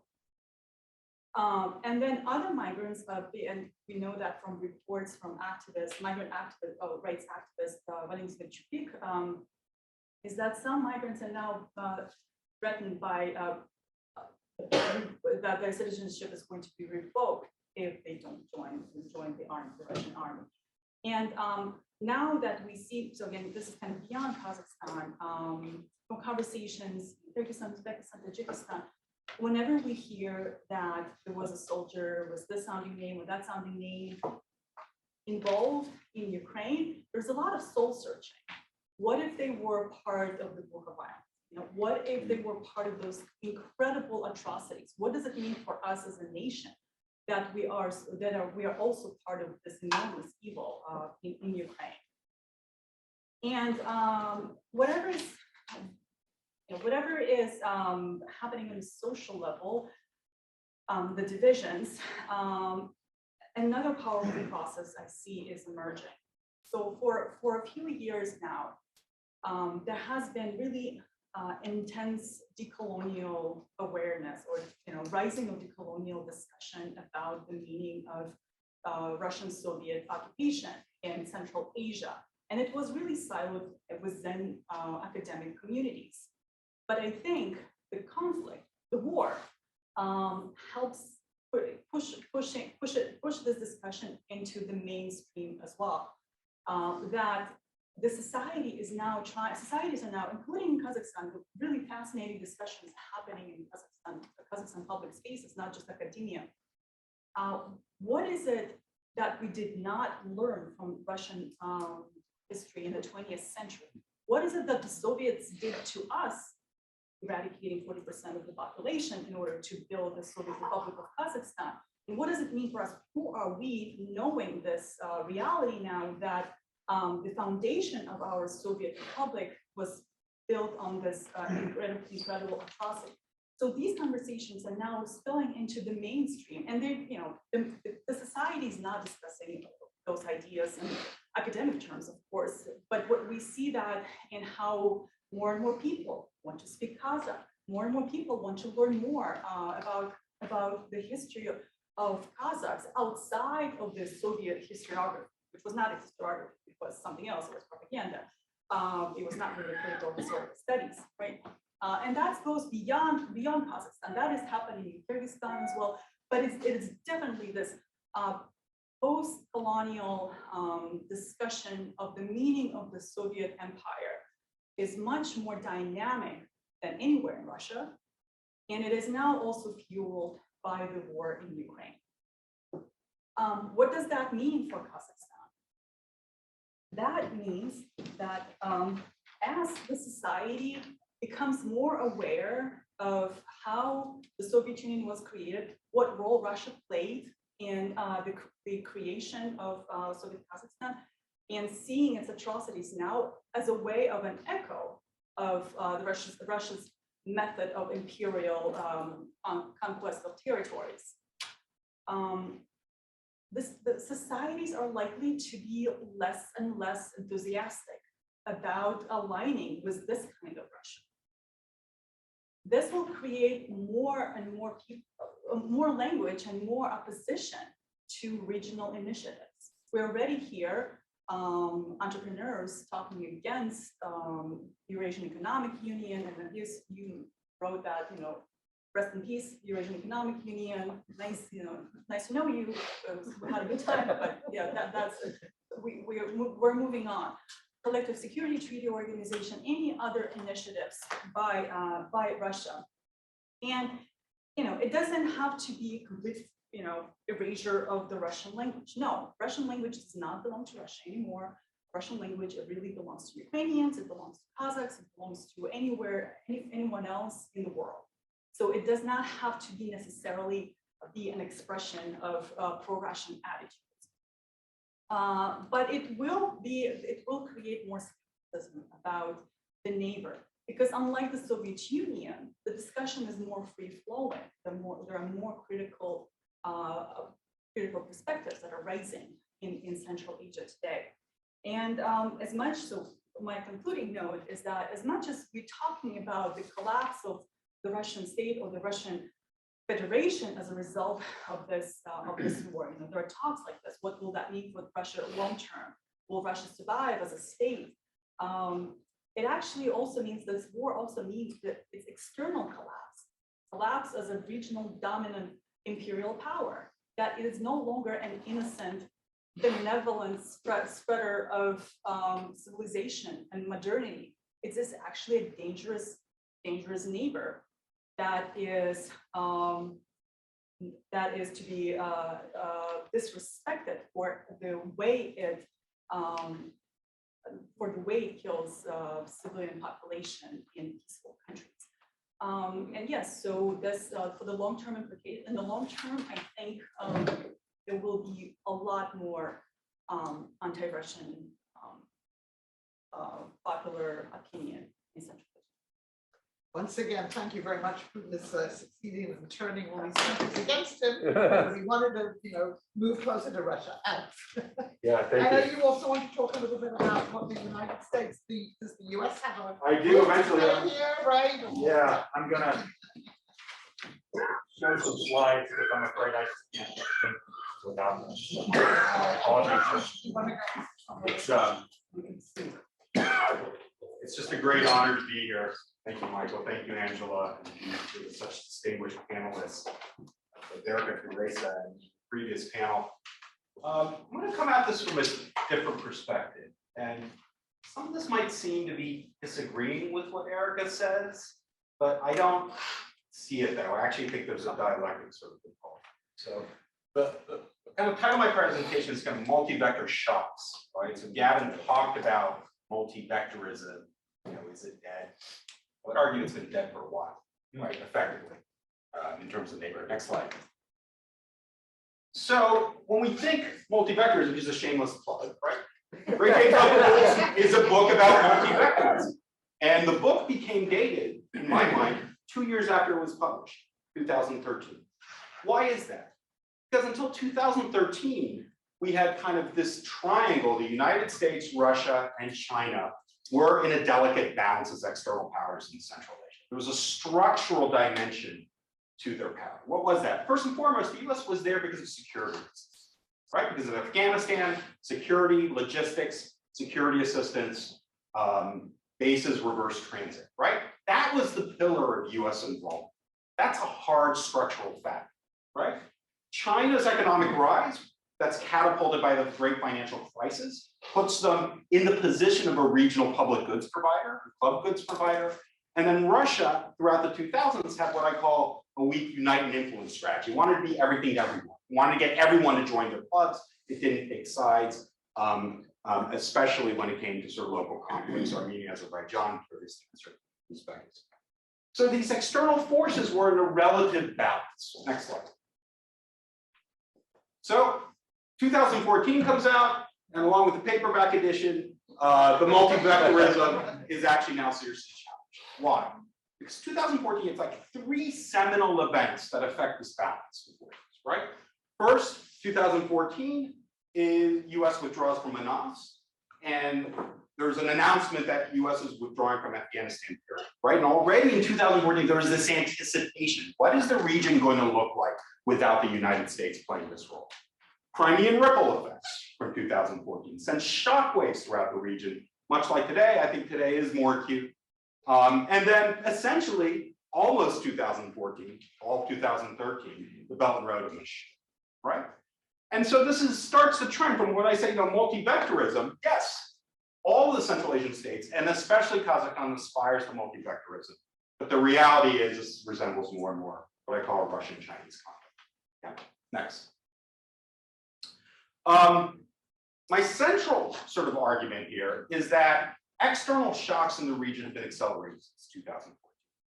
And the sort of, 5 I flag here, what I mentioned about 2014, the COVID crisis, deglobalization, vaccine insecurity, the actual withdrawal from Afghanistan, right? That sort of creates this perception of a vacuum, but in reality, it's not a vacuum because you have Russian and Chinese-led security and economic war in the region. January 2022 demonstration that we talked about, and now the invasion of Ukraine, right? 5 major external shocks since 2014. Next slide. But my point here is, in times of uncertain external shocks, public opinion tends to turn to Russia. Now, I know it's not very popular to say so right now, but we have polling on all of this, right? So from 2021, Kazakhstan, which of the following countries, if any, do you think is best able to help our country handle economic and other problems, right? This Central Asia barometer. Russia, 54%. European Union, 11. Don't know Central Asian countries. Okay, next slide. Maybe it's an outlier. Well, this is an infographic from 2014, 2015, RFE-RL mashup on Eurasian approval of Russian leadership. I showed this infographic in summer of 2015 to 100 State Department officials. I got a call the next day from someone high up in RFE-RL saying, was that really our infographic? I'm like, yeah, it was really your infographic.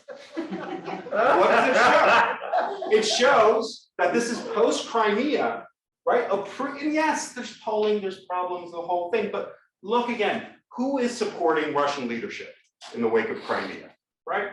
Kazakhstan's here at 72%. Maybe that's lower now, maybe it's more like 55, I don't know. But of course, on the other edge of the scale, you have predictability. Ukraine, Poland, Kosovo, Germany, all think very poorly of Russian leadership at the same time. Next slide. COVID, public attitudes at the beginning of the pandemic overwhelmingly favor Russia. Kazakhstan, which of the following countries, if any, this again from Central Asia Barometer, do you think is best able to help our country with the coronavirus? China, 20% or 19.10, Russia, 51.6, right? United States, 7. So here's the trend. Instability, shock, a reflexive turn to Russia. Why?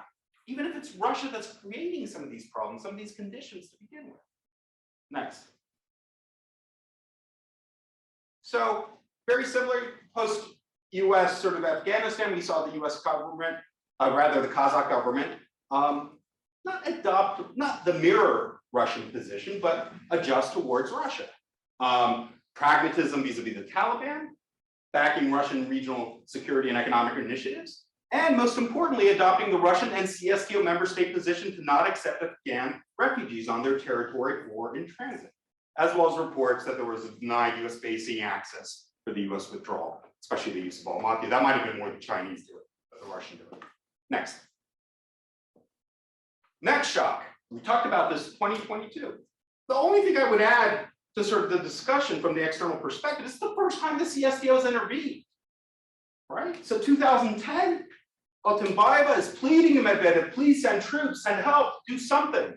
No, it's a sort of internal, it's not in our mandate, sorry, we don't want to, Russians didn't want to antagonize Karimov on the other side of that border. But 2020 also, the Armenians, please, we're invoking the treaty, send help, our territory is being attacked. Yeah, now we have to study legally. It's not quite right because it's Nagorno-Karabakh. It's disputed. Like it's not the terms of the treaty. Tokayev, send troops. Overnight meeting, consultation. Lukashenko, Putin done. Yeah, and what for me is symbolic is not what the troops did. The troops weren't really involved in combat or putting down protests. They guarded symbolically the assets on Almaty Airport, Baikonur, but they were there. And Roy Allison has talked about this. As regime protection, right?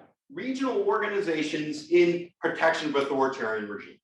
And basically signaling in this elite power struggle to security services, no, Moscow really does back to cut, right? So the symbolic presence is really key here. It's the first time again, the CSTO, but this is like a ready-made kind of intervention. They didn't have to pick sides, right, between two sort of post-Soviet states. They could support a regime. They could, again, present themselves as the guarantors of stability. And, they could really stick it to the Americans too. Secretary of State Blinken said, well, once Russian troops come, they don't leave. And they left, right, in 3 weeks, in a very kind of visible display. So this went like, like clockwork for the Russians, SEO as well. Next. Okay, so then let's get to the vote.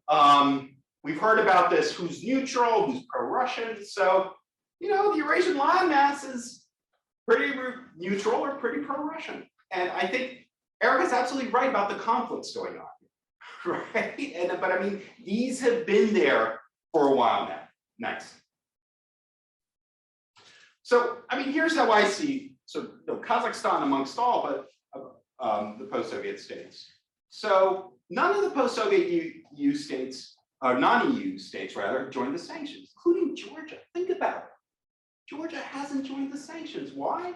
Half the wine market is Russia. A lot of the tourists come from Russia, right? And yes, I know, the president is against this, and we have this sort of presidential prime ministerial shift. But again, this, much different than what we would have necessarily expected.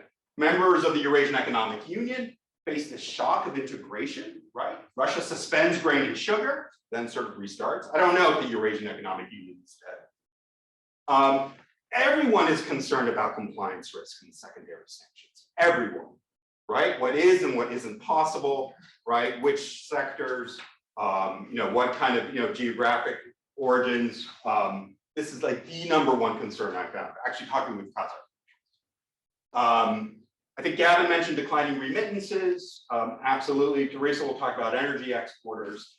And then the other thing that we've seen is the halt in trans-Eurasian integration, right? So over 1 million containers have been diverted from the Eurasian Belt and Road to maritime cargo. Next. So Kazakhstan's main trade partners are the EU, Russia, and China. And the problem with EU trade and EU exports, Teresa will show us the map, is that a lot of it has to traverse Russia, right? Much of the imports, many of the imports that Kazakhstan gets are from Russia. And of course, you have the Chinese trade, which is constrained also by the Xinjiang sanctions. So think about it a little bit from Kazakhstan's perspective, right? You have sanctions now on Russia, you have sanctions on Xinjiang, you have sanctions on Iran, and you don't have a waiver on Iranian trade the way India has. That doesn't seem like we're giving them a vector, right? From their perspective. Next.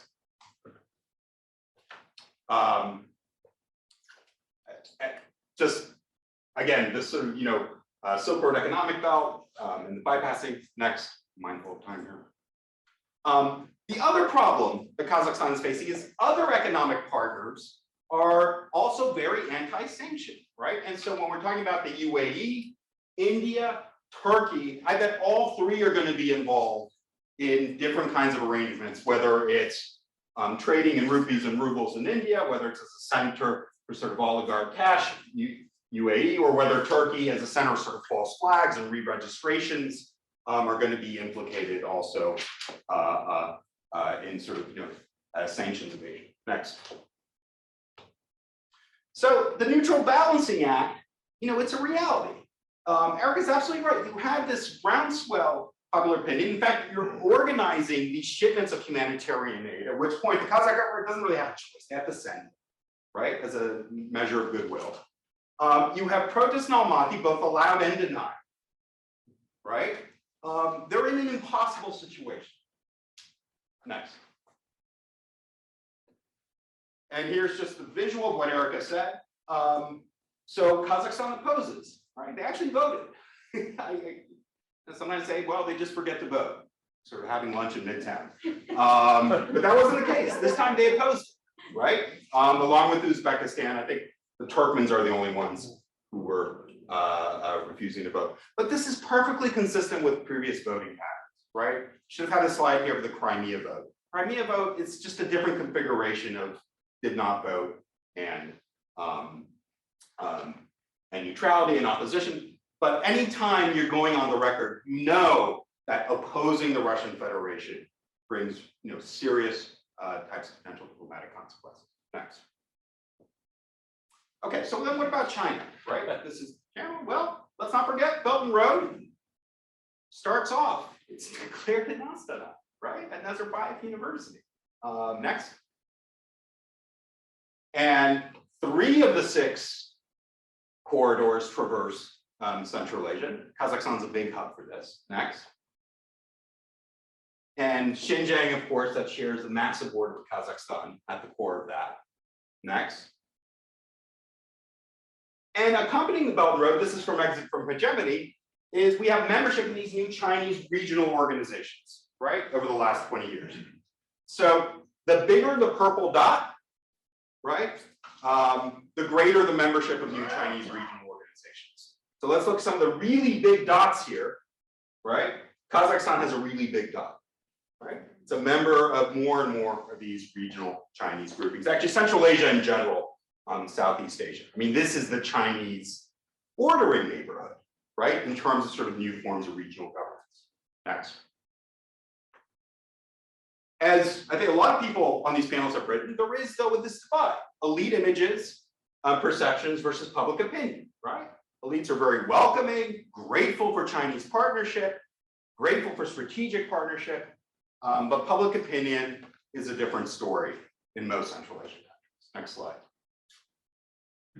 So one good example of this playing out was Kazakhstan's reaction to protests against co-ethnic Kazakhs being part of the Xinjiang re-education camps, right? So we know that Kazakhstan and the other Central Asian states were placed on the designated sensitive countries list, right? That were, essentially shut off and divided. We know that over 10,000 co-ethnic Kazakhs passed through the camps in Xinjiang. And we saw this grassroots mobilization campaign, even in Kazakhstan, protesting the camps and asking about what is, the fate of these different relatives, and video testimonies being taken and so forth by a group called Atatürk. And so initially, the Kazakh government allowed these protests. They allowed these NGOs. They allowed these testimonies to take place. And then over time, they took more and more heat from Beijing, and eventually they shut it down, right? Next. So this is just the office board from Atatürk that was documented, again, taking these narratives of Kazakh nationals who have been detained in Xinjiang. Now the group is effectively dissolved. Next. So this is latest polling on China. And even if you ask the question from this one's sort of from July 2020, how much confidence do you have that China's investments in your country would create jobs for citizens, right? Just bracket the political and sort of ask about the economics. See the big difference between Kazakhstan and Kyrgyzstan and Uzbekistan, right? Not that there's like the Uzbeks are super confident. They're 25, right? In terms of great deal, and some sort of, over 50%. But Kazakhstan and Kyrgyzstan, the percentages are pretty low, right? There's not very much confidence, like even on the economic front in these sorts of places. So again, a real elite public opinion split. Next. Then finally, I just want to address this kind of perennial thing. Are these gentlemen allies? Are they friends? Are they partners? Are they kindred spirits? I've changed on this, right? I think it's real. Next. And I think it's real precisely because of the power asymmetry, right? This assumption that we have that Moscow is going to wake up and say, oh my God, what have we done? Please take us back west. I think we're seeing that's not going to happen, right? And in fact, it's Russia's growing anxiety and insecurity. It continuously pushes it towards China and Chinese position. And it always wants to read Chinese neutrality or abstentions as show of support. What do the Chinese do? They parrot public messaging. They talk about understanding the Russian position, opposing NATO, because it's all talk. It's all public. They will give the Russians the deference.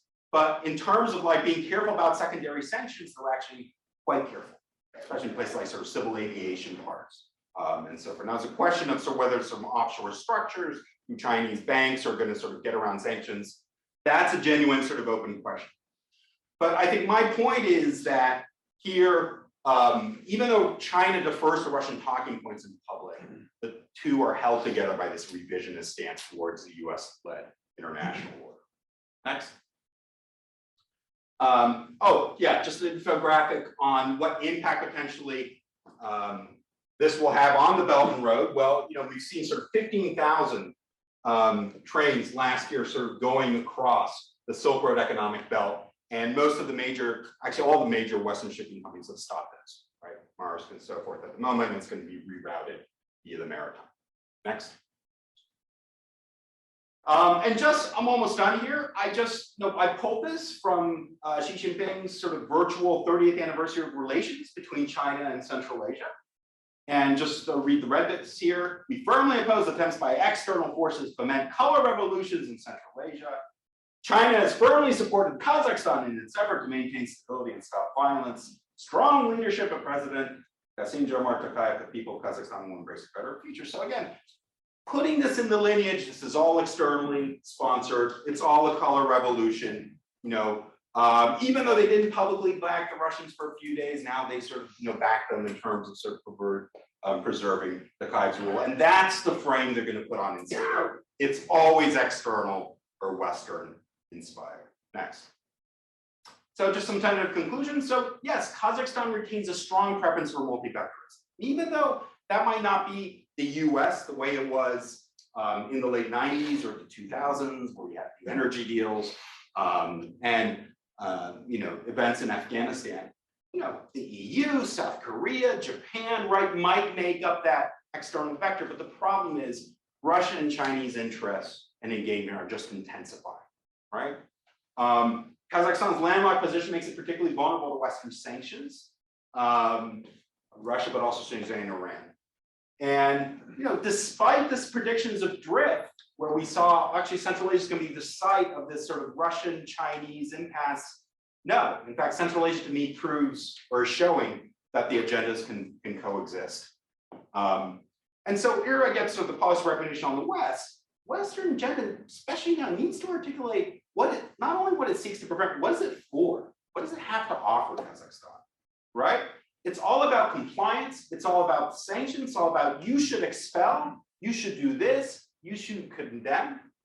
And to me, the big issue that's upcoming, and you guys are very kind not to comment on our panel and comment on yours. To me, the looming issue is going to be asset restitution for the Nazarbayevs. This is like the massive issue that's going to happen. And US government is going to face a choice, whether it really wants to get down with klepto capture, right, and peel back all the layers of these hidden assets. We're talking like tens of billions of dollars of Nazarbayev himself, Derry God, the first family, whether they're really going to go to the mat for that and all that entails. So to me, that's the one thing looming that the West actually can provide.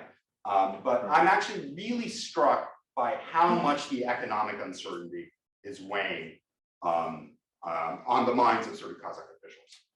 Thank you. Great, thank you very much. Good talk. Oh, do you have? Yeah, I do. Okay.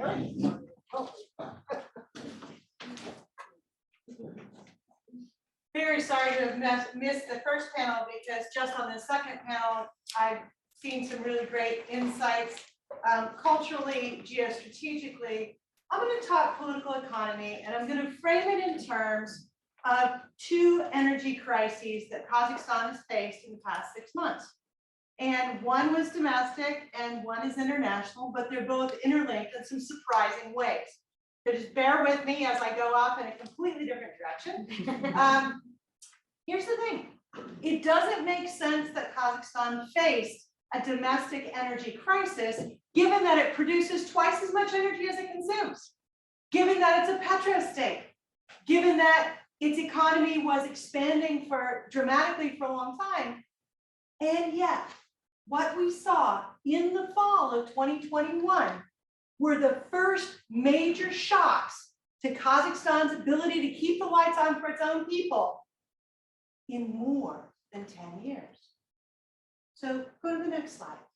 The last time there was a crisis in Kazakhstan's ability to keep the lights on, it was in 2008. And it was an extremely cold winter when Tajikistan and Kyrgyzstan had a massive crisis. The grid was about to collapse, and Kazakhstan chose to cut supply to states outside of Kazakhstan. Keep the lights on, keep things operating.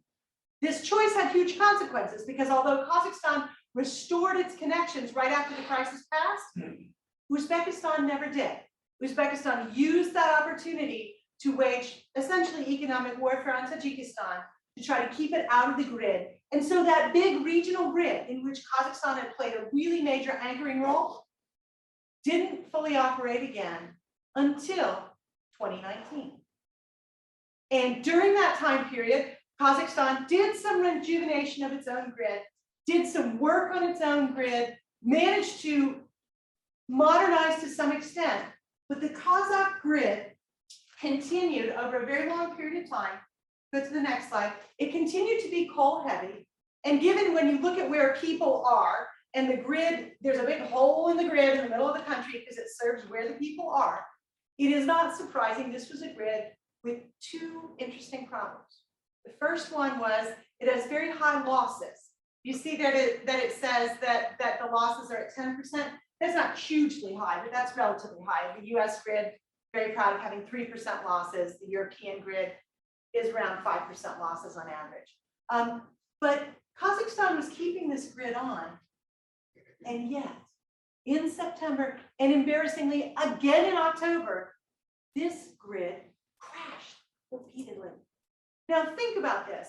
For citizens of the former Soviet Union who experienced the 1990s with massive blackouts and suffering, a blackout in the fall means one thing.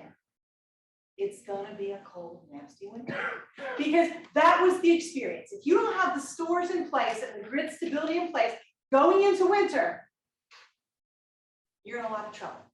And this is a country where in some cities in Kazakhstan, the heating season is 8 months out of the year. And if the lights are already not on in September, you are going into a panic. One manifestation of this panic was that people stocked up on LPG. Now for Americans, especially for grilling Americans, that'd be propane, right? So what the Kazakhs were doing was stockpiling propane to make sure that they could heat their own homes if the government was going to be unable to provide consistent services. And this created an interesting problem. Propane is domestically produced in Kazakhstan, but demand was spiraling out of control. Because of course, the grid had also collapsed in Kyrgyzstan, and the grid's always collapsing in Tajikistan. So what was happening is people were buying really heavily subsidized propane in unprecedented volumes. And this pressured the government to start thinking about what do we need to do? And what the government decided they needed to do was to stop saying we're going to do it and actually do it. Propane was the last sector that was massively subsidized. I mean, so massively subsidized that you could make significant profit just slipping it across the border to Kyrgyzstan. And so the government made a fatal choice to finally liberalize the LPG market. And because demand was so high, liberalizing it a little bit caused the price to double. And that price of doubling, of course, was the trigger. And I'm sure that you heard from a lot of other people, by no means was the only problem. It was the spark, if you will, that ignited all of these convulsions and revolutions. Lots of popular rage about the raising of these energy prices. And this raises two questions. One, what caused the grid to collapse in the first place? And two, was this convulsion of mass demonstrations as a response to raising energy prices, is this highly unusual? So I want to take these two questions on separately because they both have international stories connected. Now for the collapsing grid. Some of you are aware of this, many of you are not. Blame it on the Bitcoin. In May of last year, China banned Bitcoin, and they did it during an electricity crisis. Bitcoin, followed by Ethernet, are phenomenally electricity intensive, and they deliver shocks to grids because it's not like you can guess by time of day or time of year when there's going to be a spike in demand. Spike in demand for electricity connected to Bitcoin is driven by the Bitcoin market, which is a bit mysterious in its own right. So China banned Bitcoin when their grid was under strain in May. And everybody thought, oh, they're going to stand back from it because China always stands back. They ban Bitcoin over and over again. They did not stand back. Not only did they ban Bitcoin, in September, they made it illegal to own Bitcoin mining equipment.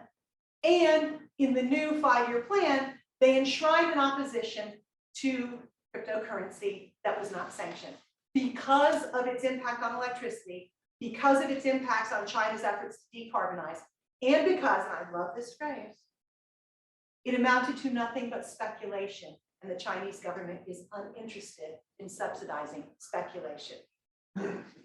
So this is actually a point on which I agree with the party, but the net result was Bitcoin mining equipment is relatively small. Everyone unbolted it and moved it to the nearest location. Kazakhstan and Kyrgyzstan. And the Kazakh grid being 80% reliant on coal, that means it doesn't have a lot of flexibility. So when you get a sudden unexpected spike in demand, you take the grid down. And when you take down a grid that is this massive, hard to stand it back up again. And Bitcoin crashed the grid repeatedly while Kazakhstan tried to figure out how to get on top of this problem. And so while the grid was crashing and people were getting panicked and trying to buy up more propane, another thing was unfolding. Next slide. And that is that even before the invasion of Ukraine, natural gas prices in the world were going up everywhere. In the past few years, the fundamental change in the natural gas market is that more than half of the world's gas now moves in sea lanes. What that means is it used to be gas prices were regional. A crisis in Europe would not jack up prices immediately in Japan.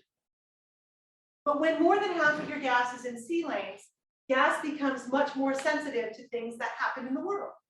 And so Europe's gas crisis in the fall started jacking up the prices of natural gas, started changing demand patterns, started changing even price in Central Asia.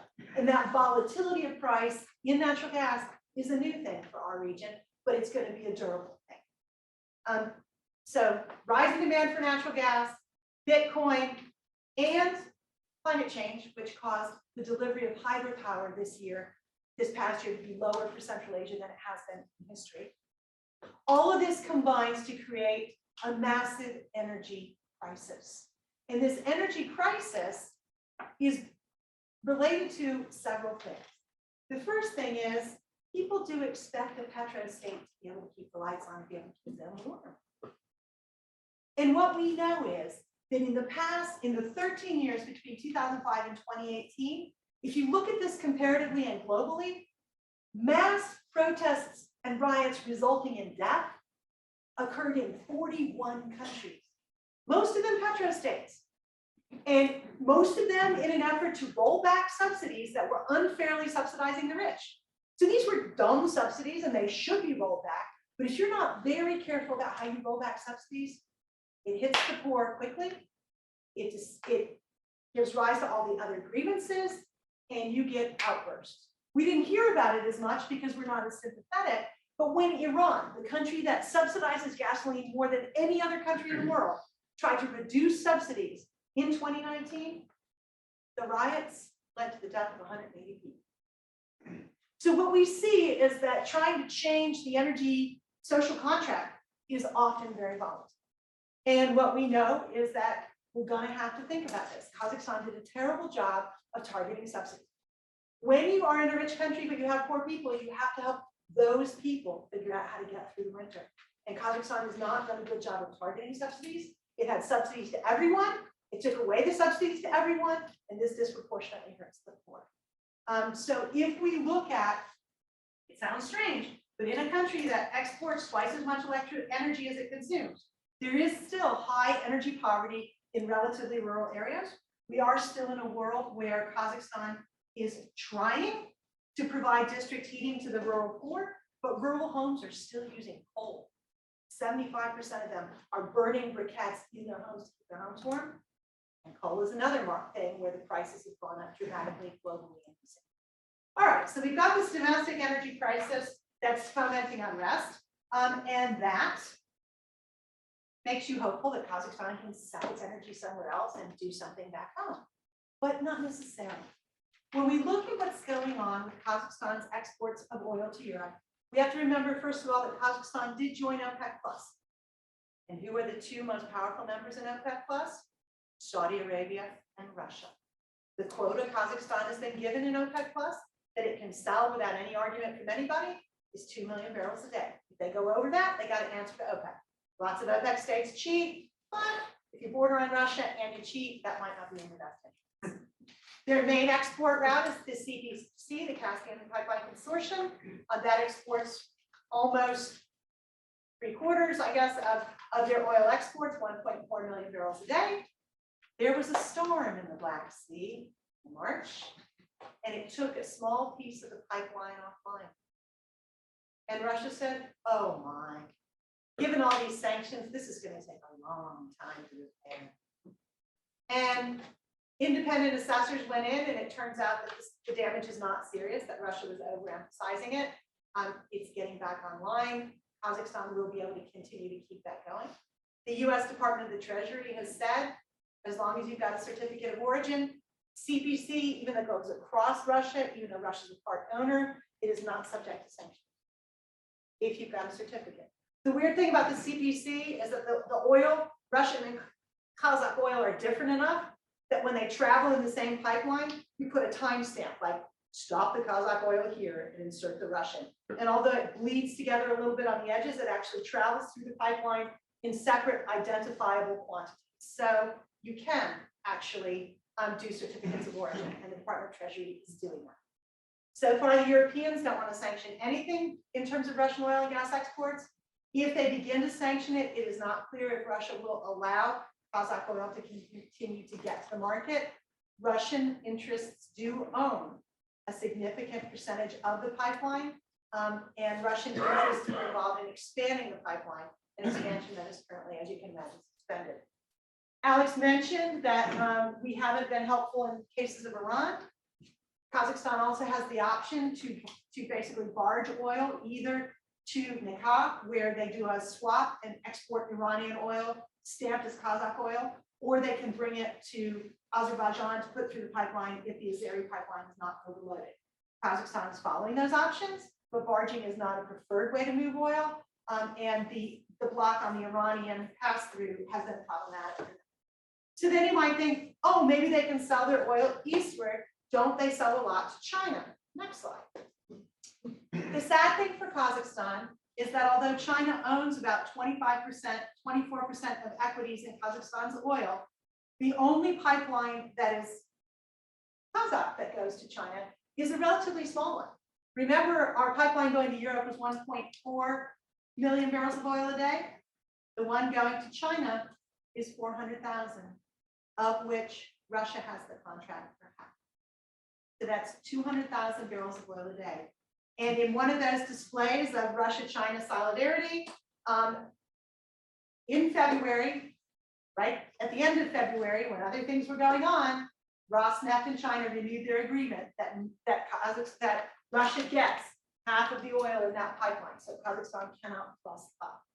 So what we see is that in a period in which there's lots of domestic crisis associated with energy and energy transition, Kazakhstan not only is not able to find any advantage in a world where Russian oil is blocked, its own oil is having enormous difficulty through Russian action and Russian inaction. So in a lot of energy ways, Kazakhstan, even being a petro state, is really trapped both domestically and in international affairs by an inability to make some of the changes that they really need. Thank you very much. Let's go back to the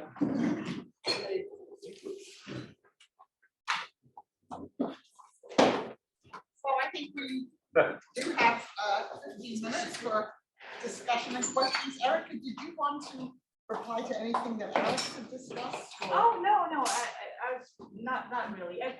Maybe, okay, yes, thank you.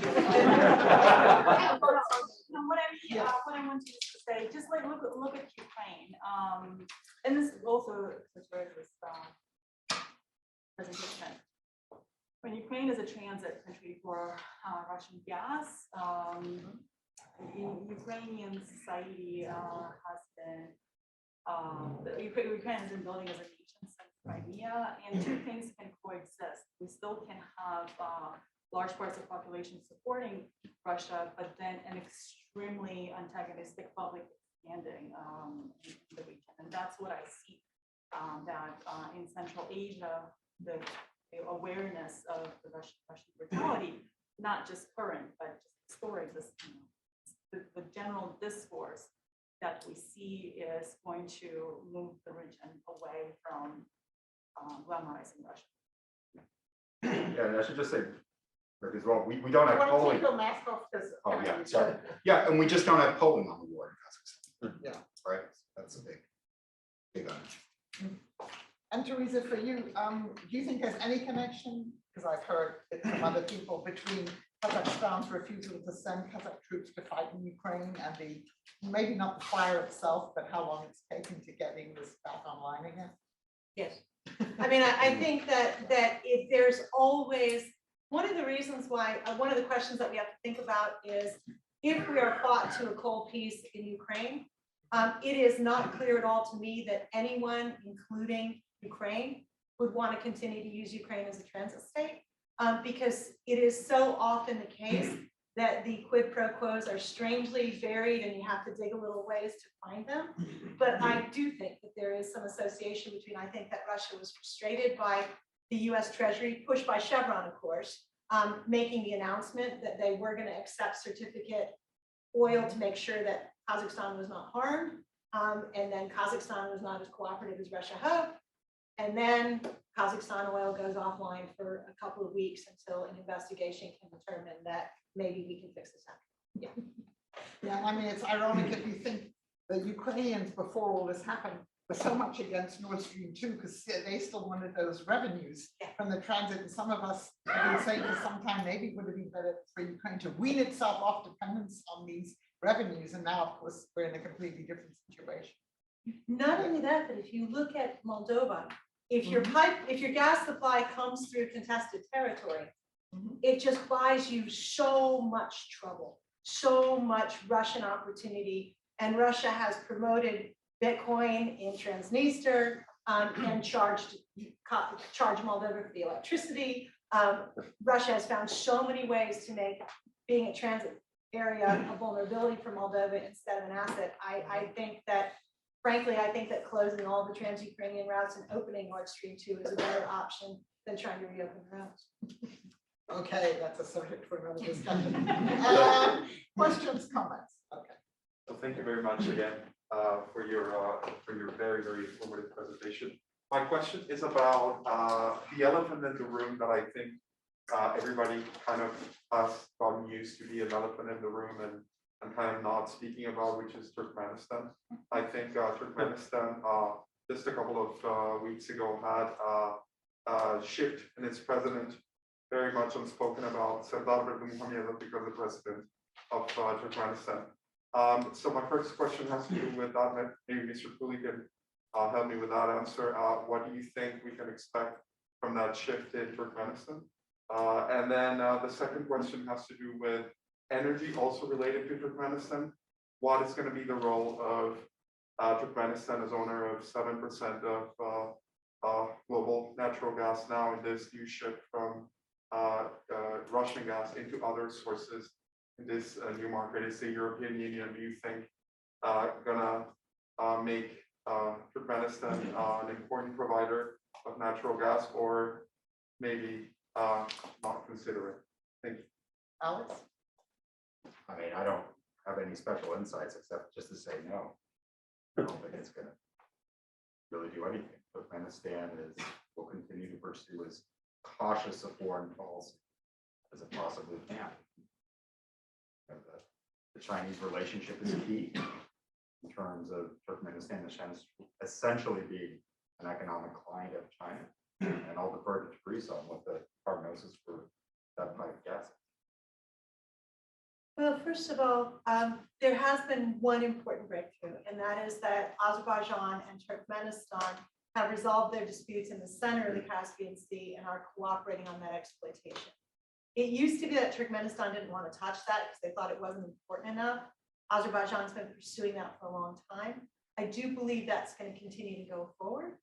But I think that Turkmenistan has been visited on more than one occasion by Russian leadership every time that they got close to making a transformative decision about a large-scale commitment. And Turkmenistan is up against a really difficult problem. That is, every year now, Europe is voting again about whether they're going to stop endorsing the construction of any new gas supply. And Europe is thinking that they've got less than a 10-year window in which they're going to continue to use gas, after which they're moving fully to green energy. Now, you may find that unrealistic, but it is embedded in European policy. They already stopped funding coal, they've stopped funding oil infrastructure, and they've kicked the can down the road a few times, but the ones currently on the books is they're no longer going to fund natural gas infrastructure after 2023.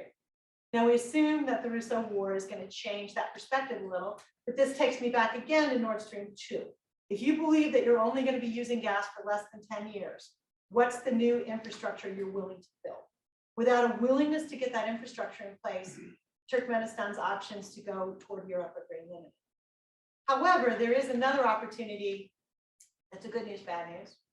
And I would not be surprised. I don't have concrete evidence. It's just the logic of various markets. I believe that Turkmenistan's investment in the Trans-Afghan is going to be morphed into a pipeline that ends in China, that does go around Afghanistan, but goes around a set of mines in which China has the greatest interest, because they can't get the mines up and running without an energy source. Turkmenistan does need to diversify its routes, if not its buyer. Building that new route would be attractive.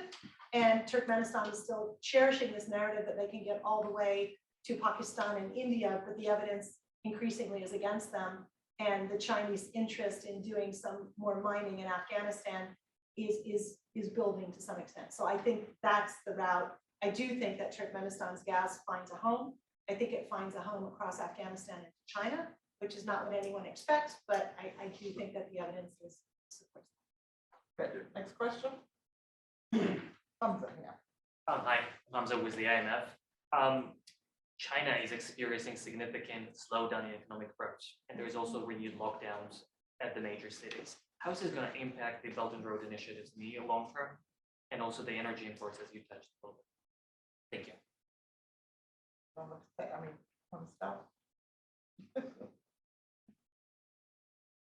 So I think the most transformative thing that we've seen in China recently was the announcement that they made shortly before the COP in Glasgow, that they're no longer funding the building of new coal infrastructure in other countries. China is finally starting to take those steps away from coal, partly for climate reasons, and more significantly for water reasons. China is very water scarce, and coal is actually quite water intensive in the places where it remains to be mined. So I think in the near term, what you're going to see is that China will be importing less and using what it has at home. But in the medium term, I think that China is going to use this opportunity to shift more towards gas, particularly if they can get good long-term additional deals from Turkmenistan and from Russia, which seems to be in the works, given how the rest of the economics of gas are unfolding. In terms of the Belt and Road Initiative, I think China's already up against a thing that they didn't expect to be up against, and that is countries always lead with economic investment. And then something happens where those economic investments are militarily threatened, and then they have to start rethinking other aspects of their military and foreign policy. I think even though the war is in Ukraine and not in China's part of the world, even the war in Ukraine has impacted Chinese Belt and Road Initiative and delivery. So I think that the security implications of having interests in so many countries that could be undone by geopolitical factors that have nothing to do with China's interests is going to give them some pause. But Alex is a better expert on Belt and Road initiatives, so I'm interested to hear what you think about that. Yeah, it could pause, but I think also justifies the increasing security footprint. Yeah. Right. I mean, I think that's the kind of the lesson of the story. So what you've seen is a growth of the Chinese security footprint and a diversification of it, right? From direct sort of policing parts of the sort of the 2016 Tajik-Afghan border, where they might use the military vehicles, private security companies now providing, big time protection, especially in Kyrgyzstan. The regulation is different in places like Kazakhstan. And so, there's, my take from this is they will increasingly, because they frankly think Central Asia is a basket case in terms of just the border and instability and, the sort of, the kind of, uncertainty associated all throughout that sort of Xinjiang border. So I think they're going to double down and sort of say, we have to provide security for ourselves. in these places. So you'll see more bilateral cooperation, you'll see more sort of integration. The Chinese Quad could be expanded. All of these things, I think, are on the table, like overlapping. No. Michael. Gavin wanted to. Just a quick two finger on that. I mean, I kind of mentioned this, but think of how much the security relationships in the region have changed since August. You know, the United States is no longer answering for the international behavior of Afghanistan. And Russia is just, well, the nice way is saying distracted in Ukraine, but also I think I was very moved by Bruce Panier's piece the other day. You know, the myth of Russian military security and power. You know, what if the best of the Russian military can't make it to Kiev? What does that mean for the 201st Motor Rifle Division in Tajikistan? Maybe they're not as reliable in providing the security piece of that as they used to. So my question is for Erica. I was intrigued by the importance you attributed to decolonializing historical narratives, because what we've seen with both Russia and Ukraine is the centrality of history politics and politics to this war, and that also in times of crisis, you know, kind of identities and consciousness about history and historical legacies can change very rapidly. And when Putin said, you know, to Ukrainians, if you want to see what decommunization means, we'll show you, a sort of resurgence of explicit imperial themes, I would be interested in just hearing more about the role of history politics within Kazakh politics. Yes, thank you so much. You are so on point on this. Oh, I'm sorry. It's just, yeah, you're so on point on this. So in Ukraine, I think the discussion of Holodomor started in mid-2000s around that, and that definitely contributed to creating or creating a new idea of Ukrainian nation as a whole. Away from Russian dominance. So the mourning for the losses of ancestors and understanding the tragedy of the nation is really a significant foundational narrative for the nation, for the independent nation, why it's important to be an independent nation. I see a similar process happening in Kazakhstan right now with the discussion of the Great Hunger, or the hunger in Kazakhstan that was very similar to what happened in Ukraine, but it is now being discussed in Kazakhstan as well, and also the same way of recreating understanding of what the nation is and what it went through and why it needs to be sovereign and make decisions for its own. And I think Dojan's book is fantastic in this colonial understanding. And this book on the atomic step, where she talks about those, and it's really not known, including in Western historiography, and it's definitely was not discussed in the Soviet Union, how those Soviet nuclear tests that were worse than Hiroshima and Nagasaki, that it did take place in Kazakhstan. I don't know it, but it's so important for a nation to finally understand what happened to them, and why do we have this amnesia of what was before 1917? We can't trace back families, we can't trace back, we can't really know what kind of roots we have, what historic roots our family or our clan had. So, and it's an important foundational narrative for a new identity that is outside the colonial past. And let me add something that's a little controversial, try and handle it. You know, there's a really interesting set of sub-regional studies going on in terms of sort of the narration of the Ukrainian famine and that of the Kazakh famine, right? Sarah Cameron's masterful book gets into this. There's not a lot of blame because of right. And so, you know, maybe part of the opportunity that Erica is articulating is also getting away from we were explicitly targeted and we were the only ones, the sort of understanding, you know, the broader set of, imperial sort of structures and denial of identities and sort of the process of covering up the Kazakhstan and Ukraine share, as opposed to appropriating sort of ownership over what happened. Point. Any other questions or comments? First, I'd like to say thank you so much for all. Would you mind just removing your mask? Otherwise, I'd like to say thank you so much for this panel. My name's Marisa. I'm a second year master's student at Mary's, and I guess originally I had a question about security, but I'm also kind of going back to like the question of historical legacies within Kazakhstan. At least during the last 5 years, there seems to have been sort of kind of tiptoeing around certain issues when it comes to maybe, dealing with sore points when it comes to like this Soviet-Russian kind of history, especially when it comes to famine, to the atomic bomb testings, to Georgetown in '86.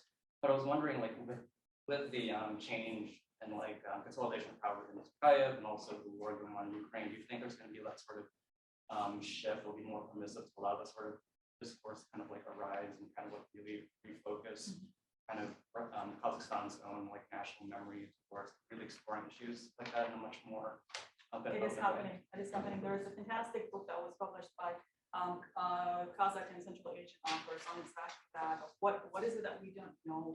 How would you experience trauma? Can we experience trauma because we don't know? There is, the discussions are ongoing. They are entering the mainstream. In Kyrgyzstan, all I see on my Facebook page, maybe very biased tunnel vision, but invocation or references to 1916, the Urkun, when Kyrgyz and Kazakhs fled Tsarist army that wanted to deploy Central Asians in the First World War. And, it was a huge tragedy for tribes and for nomads. They fled to China, and many perished, and many back. So yes, it is. The discussions are really ongoing, and it is again. It undermines the image of Russia as entitled to those territories and to be a great neighbor, because it turns out it wasn't a great neighbor. What was the cost of the Soviet regime? We are being told over and over again that electrification, modernization, and education mattered so much for us, but it is really a racist take on Central Asia, because at what cost was it achieved? Eradicating all the elites, eradicating 40% of the population, that was definitely not worth it. And this realization is now really expanding, and the war is fueling those conversations that Russia is actually a bad actor for Central Asia. So just a point about Alex's polling numbers, when did that was 2020 that you were showing, right? Those high numbers, so maybe no one really knows how it's been changing since. Yeah, we don't know. And I mean, things are the same until they change. I think my only point is that there is this association of Russia with guaranteeing stability, even though that might strike us as kind of nuts, right? When you look at sort of Crimea, Russia's the cause of a lot of peace. That's the instinct amongst many is, I want the Russian vaccine, not the Chinese vaccine, certainly not the American vaccine, right? It's maybe a kind of familiarity. There was even a Uzbek presidential candidate, Alisher Kadyrov, who kind of had an enunciated anti-Russian position based on these. Yeah, I think we will still find a lot of people, pretty much, that's no doubt. But I don't think as younger generation, right? People don't remember Soviet regime. People see Ukraine. People learn about Russia from Ukraine. There's that. Yeah, I really think the epitaph for our panel is what you just said. The war in Ukraine has, Central Asia finding that Russia is in fact a bad neighbor. So I guess we'll end on that note. I want to thank the panelists for a terrific panel.